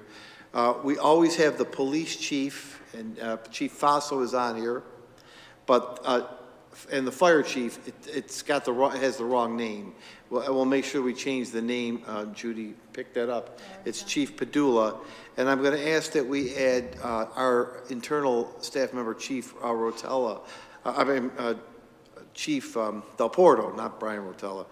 Chief Del Porto to these committees for school. Yeah, I know. I forget him already. To the Code of Conduct, and he should be on these committees as well. So we'll make sure that we add those. 609, we didn't, when we submitted the grant for Head Start, we had not yet hired Lynette. Haley Stewart, you know who Lynette is.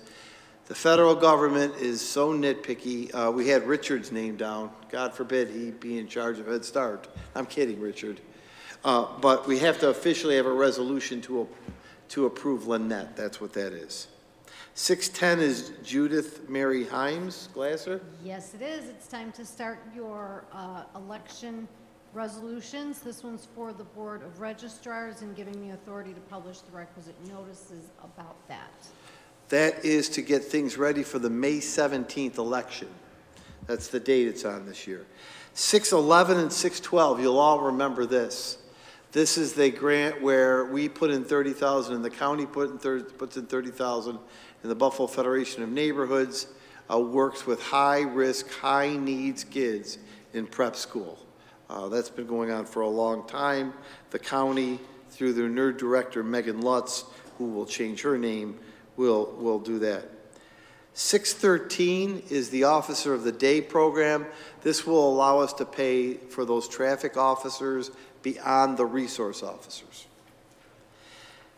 614 is an additional program for Chef Bobby to work with 30 more high school students to have them prepared.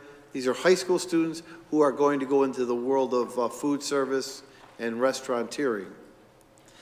615 is the Evolve. That's what you just saw. And 616 is a payment to Ferguson Electric. That's for the wiring of the new cameras we're going in. There's only one payment right now. It's for $47,399. Those are the 16 resolutions. Members of the board, I don't expect any new resolutions to be added on unless something changes, something comes to us in a hurry. That's what we're looking at for January. In the future, we want to keep, if you scroll up a little bit, Ray, thank you. The chief has been speaking to classes, and there's a student who's done a security presentation for one of his classes, and he wanted to present it to a group. It's 10 minutes, and I thought you should hear it. It's a Niagara Falls High School Social Studies project that he put together. It's a 10-minute presentation, and he wanted to present it to a community group. I said, I think the board would like to hear from you.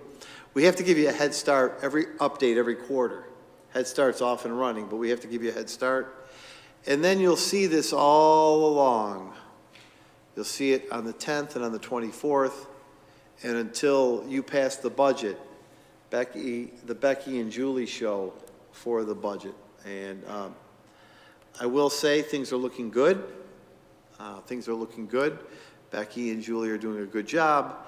And I think we're, just predicting wise, members of the board, I think we're going to be in a position where you will never be contemplating a tax increase, nor do I anticipate you having to reduce any staff. The key will be, if we can do it, Rick is already asking to expand math programs. Can we do it? Can we do it? Can we do it? That's where the key is. No, I would say to you, unless something crazy happens, a tax change is out of the question, as is any reductions in forces. I don't see that coming in this budget season at all. Just a question, Mark. Yes, sir. In the future, the additional staff that we added this year, that we've been tracking progress, you know, Yeah. We added 68 staff, Russ. Right, so I'd like to report somewhere along the line how that's going. I will, and what I'll do, you saw 8 here, that's eight of them. There are social workers I have to report to you on. I'll just tell you, I won't do another reading recovery because you already know what it is, but Julie has this all broken down in ARP categories of the 68, so we'll tell you where they are along the way. Appreciate it, thank you. Okay, but I guess the good news is we always have to pay attention, but I'm telling this board, I'm telling the viewing audience that I don't believe you'll be hearing anything about raising taxes, nor do I believe you'll be hearing anything about any reductions in forces, which is always a good and reassuring statement to make. The question is, what can we do to enhance our student learning and our student success? Can we do it? And you're right. We made a big leap this year and added 68 positions. The other thing I have to say is that ARP, not to get too far ahead of you guys, that ARP money goes away in 2 years. So we've got to start putting those individuals back slowly into the general fund budget to keep, we'll just pick on Rick's program, that can't go away. So how are we going to do that 2 and 3 years from now? Well, I think that's one of the reasons we have to measure the results. Right. What we're accomplishing with the 68 positions. You said it to me at the time. I took it with a great deal of respect. You'll do it, but you need to see results. Right, exactly, because going forward after next year. Yeah. Or 2 No, years. you said it at the time. I respect it. Just a reminder. Yep. No, I just have a question, since everything's going very well. Most things. Well, curriculum-wise, I'm talking about, and our students are so far behind. Is there any thought been given to extending the school day by a half an hour for elementary schools? We, Mr. Villar, Extending the school day? We haven't talked about it, but it's an interesting concept. But because if you get these kids caught up, you need more time on task. That's all since I've been on the board, we need time on task. And I don't expect teachers to work for nothing, but it relate to dollar worth. And I think it would be a good investment in getting these kids back up where they should be, instead of waiting 3-4 years, maybe in a year or two. Well, I appreciate that. It was kind of where I think Rick was going. The time we have doesn't allow us for that tier 2 and tier 3. So the answer to you directly is no, we haven't, but yes, we will think about it. Maria, do you have personnel?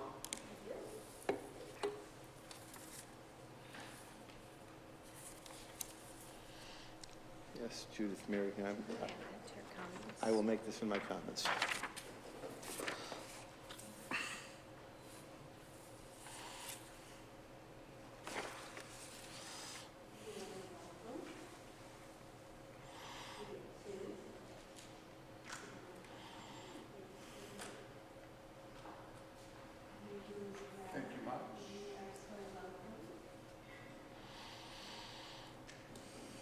Thank you, miss.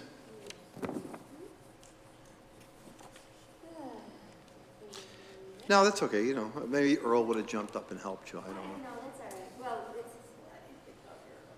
Well, it's. Because I love him. Maria's still mad at me. Becky and Maria didn't talk to me because we didn't take them on the trip. Yeah, Maria, you're going to South Carolina. Yeah. I can't believe, Earl, I can't believe the abuse we had to take. Go ahead, Maria. All right, so this in front of you, let's talk about the certificated report. That's the one that's 4 pages currently, but will be expanding before your next meeting. You'll see on the first page there a probationary appointment of a business teacher. Can I say something about You that please do. appointment? Again, this is to support the high school. I want to point, we have a very, I would call it a significant retirement coming up at Niagara Falls High School. Is that public, or can I not Yes. say? His name's Richard Moranto. Richard Moranto, you know what he does, the TV studio that, we can't let that program fall apart. So this name I'm recommending here is a very interesting name to do some different things in the television studio. And that's why I wanted to snag him. He's coming back to us from a charter school. His fiancée is working for us. Correct, she's a teacher. As a teacher, and he's glad to come back and work for us, and I think he's a city resident. That's correct. So then on the next page, you will have some additional regular substitutes appointed by your next meeting, as long as everybody finishes their pre-employments. In addition to that, as you move down the page, you're going to see some per diem work and some Schedule B that's going to take you through to the last page of page 404. Any questions about those first few pages? All right. Maria, can I ask you, I put you on the spot. Absolutely. It's been kind of a rough road with a lot of health concerns. Are we fully staffed in this side of the house? In the certificated side? Yes. At this point, no. We do have several teachers working on pre-employments to get us to full staffing due to the fact that we have a significant number of people on long-term absences. Right. So we're looking to hire a couple of music teachers, we're looking to hire a special education teacher, and we're still looking to hire a social studies TA. Because of long-term absences? Correct. Okay. Correct. All right, next up is the classified report. The first thing you'll see there is a rescinded retirement. That individual decided not to retire. The second one you have there is a retirement that's coming up in June. Then you have several resignations of individuals, and you are not going to have a termination this month. We have some provisional appointments, some probationary appointments. You'll notice the first probationary appointment was rescinded. That gentleman decided that he did not want the promotion that was offered to him at the last meeting. Continuing on through page 3 of 5, those are some additional appointments that we have. And then a temporary appointment on page 4 of 5, and then the very last item there is leaves of absence for FMLA, personal, and medical, and also one to take other district employment. And then we have some additional hours for some classified employees. Any questions about those appointments? How are we doing in terms of openings on this side of the house? We're doing well. Right now, you see that we did have several resignations. Where we need employees the most on the classified side of the house is in the kitchen. Yep. We need assistance in the kitchen there. I think I want you to tell the board, because I think you've done a really nice job, and I think that these are success stories. You've tapped into Empower. Correct. We have been hiring from Empower and in the kitchen. And I just was impressed with your story. I think that a couple of things happened at the beginning of the year, and I did speak with Becky about this also at the beginning of the year, but when we were conducting our job fairs in August and the one that we had in October, the job coaches from Empower brought some of their clients with them. And as we talked to them at the job fairs, we found that there were areas where they fit very well. We have a couple of females decided that they wanted to be pre-K associates and assistant child care associates, and they've done wonderful in those positions. Then when we had our second job fair, we were approached by a couple of job coaches, and there were folks that really wanted to work in the kitchen. And one of the things that we're finding with the folks that are coming to work in the kitchen is there's somewhat of a language barrier, and it's not because of their classification, it's because they're from other areas in the world. And they're still working out very well in the kitchen. They love to work in the kitchen, they love to work in food service. And Kevin has been wonderful working with a few of the gentlemen, and they've all started. We have one new person starting on Monday, and they're doing wonderfully. So it's a real great partnership that we've been able to foster. Yeah, I just want to say, because I know some of you are in tune with Empower, but Empower has been a source of support for us. They're a really good partner to us. But they've been a source of support for us in terms of staffing in certain areas. The kitchen ones particularly caught my attention.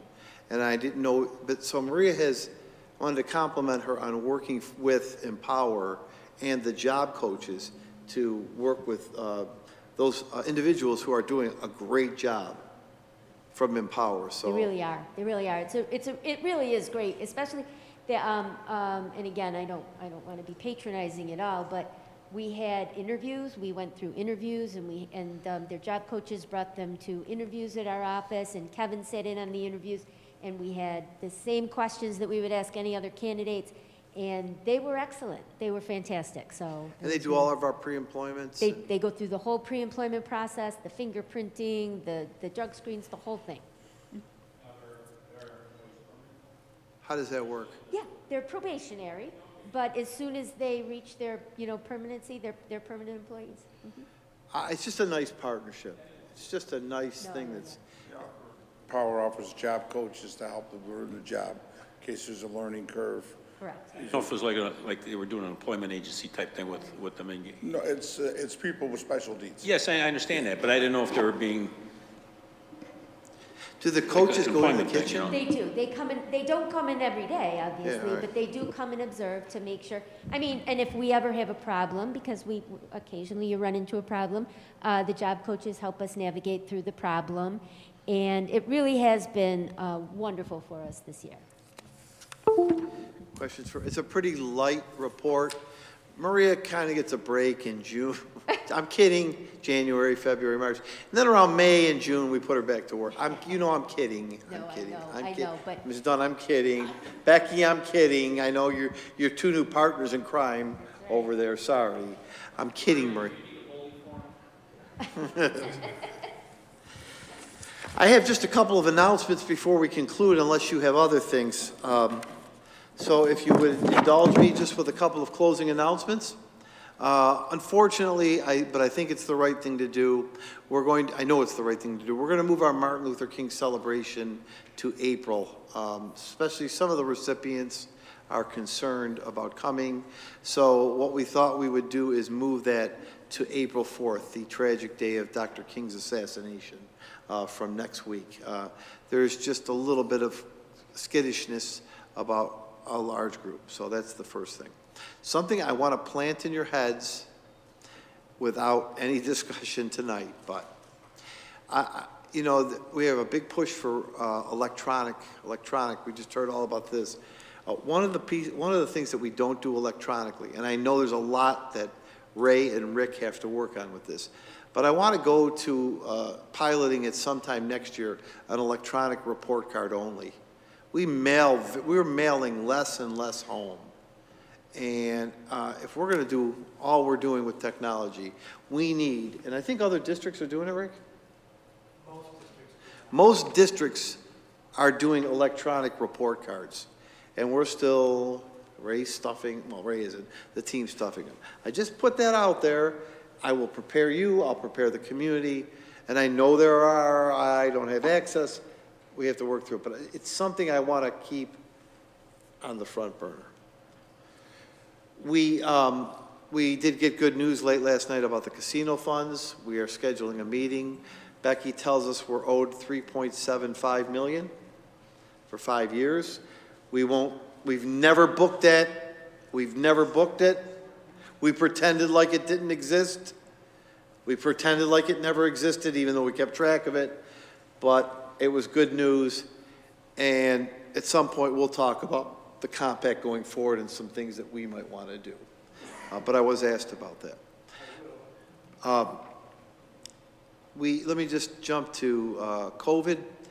It's funny, I'm just starting to see a little bit of a reduction, just starting to go down, just slightly. It got really high last week, but I just got the numbers for today. It's 4 fewer than yesterday, 4 fewer cases. And starting to just feel a small bit of relief. We are participating in test to stay, meaning that if you're a close contact, instead of quarantining, you could test 2 times in 5 days. We are participating in that. So I want you to know we're in line with all the Erie County districts. All schools in Niagara County are. I want to highlight one group of employees, though, today. These are the school nurses. They are bombarded with work. Don't forget, they've got to get the kid who skins his knee, who has a regular headache.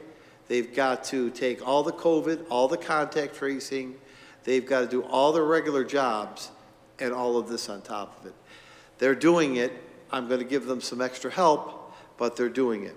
But we are contact tracing still. We are quarantining, but we will do test to stay to keep kids in school. Something that I just was confirmed on looking at my phone, Niagara Wheatfield is going to close tomorrow. And like North Tonawanda on Monday, they are closing because of a shortage of bus drivers. So you'll see, if you haven't gotten the alert, the superintendent just texted us. Niagara Wheatfield will be closed tomorrow for they'll call it a snow day. They won't do it, but Wheatfield has to close, and it's because of bus drivers. We've been able to, in the morning, send buses back late for a second run, but it's continues to get tough. Continues to be tough. 2 more things. I mentioned to you in the email, and Russ, you could talk a little bit more about this. I know this is a letter Mr. President asked me to have ready. This is about the congressional redistricting. This is from Congressman Higgins, Russ. There's a copy. I'll let you distribute it maybe in the executive session or have the board sign it if you want to talk about that at all.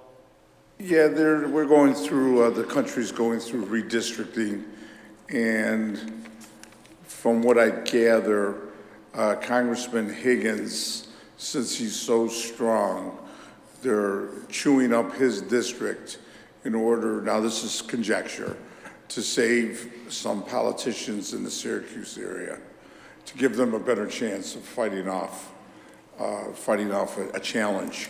So Higgins was left alone, then he was removed, we were removed from him, we were back in, and now we're back out. So the letter is just asking, it makes sense for the Niagara Frontier, Buffalo, Niagara Falls, Lewiston, should all be one versus split up. One of the districts runs from here to Syracuse, which is crazy. So just if you're interested, if you feel the same way, we'd ask you for your signature. And we did send one off before. We sent a resolution. You sent out a resolution before. It got the letter was accepted, but the plan got rejected. And Congressman Higgins called asking if we would do it again. And the letters that went did make a difference. Yeah. Last 2 things, just back to COVID.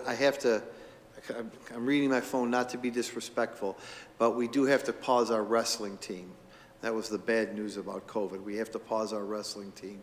Our cheerleaders and another team, a girls' JV basketball comes back on the 17th. Our hockey team came back yesterday, but now our wrestling team has to go on a 5-day pause because of cases. Last, we're back. I think, what did we finish in robotics last year in the world? 17th or whatever. The preliminaries are on. It starts at NCCC. We sent Gaskill and LaSalle prep teams, 36 teams. We qualified, let's see, 2 teams have qualified to attend the New York State Robotics Championships for middle school. So that's good news. We are hoping to keep improving our placement. We've got a lot of kids who came in 1st and 2nd place in the local competition at NCCC. So robotics continues to shine. With that, Mr. President, members of the board, I am going to ask for an executive session for 2 items and 2 items only. there's no action that's going to come out and be taken after this executive session. One is for the potential promotion of an individual, and the other is for pending litigation, and I'll be as direct as saying, with respect to the Child Victims Act. So it's for two reasons: pending legislation with respect to the Child Victims Act, and one is to discuss the potential promotion of an individual. Those are the reasons, Mr. President and members of the board. Saying that, can we have a motion for executive session? Thank you, sir.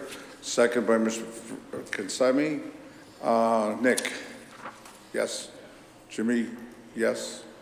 Yes. Yes. You have 5 yeas. How about who's on remote? Rob, you Yeah, there? but yes for me as well, Mr. Petruzzi. This is Rob Bilson. Yes for me. Have another yes, and I don't know, is Earl on? No Earl, and how about?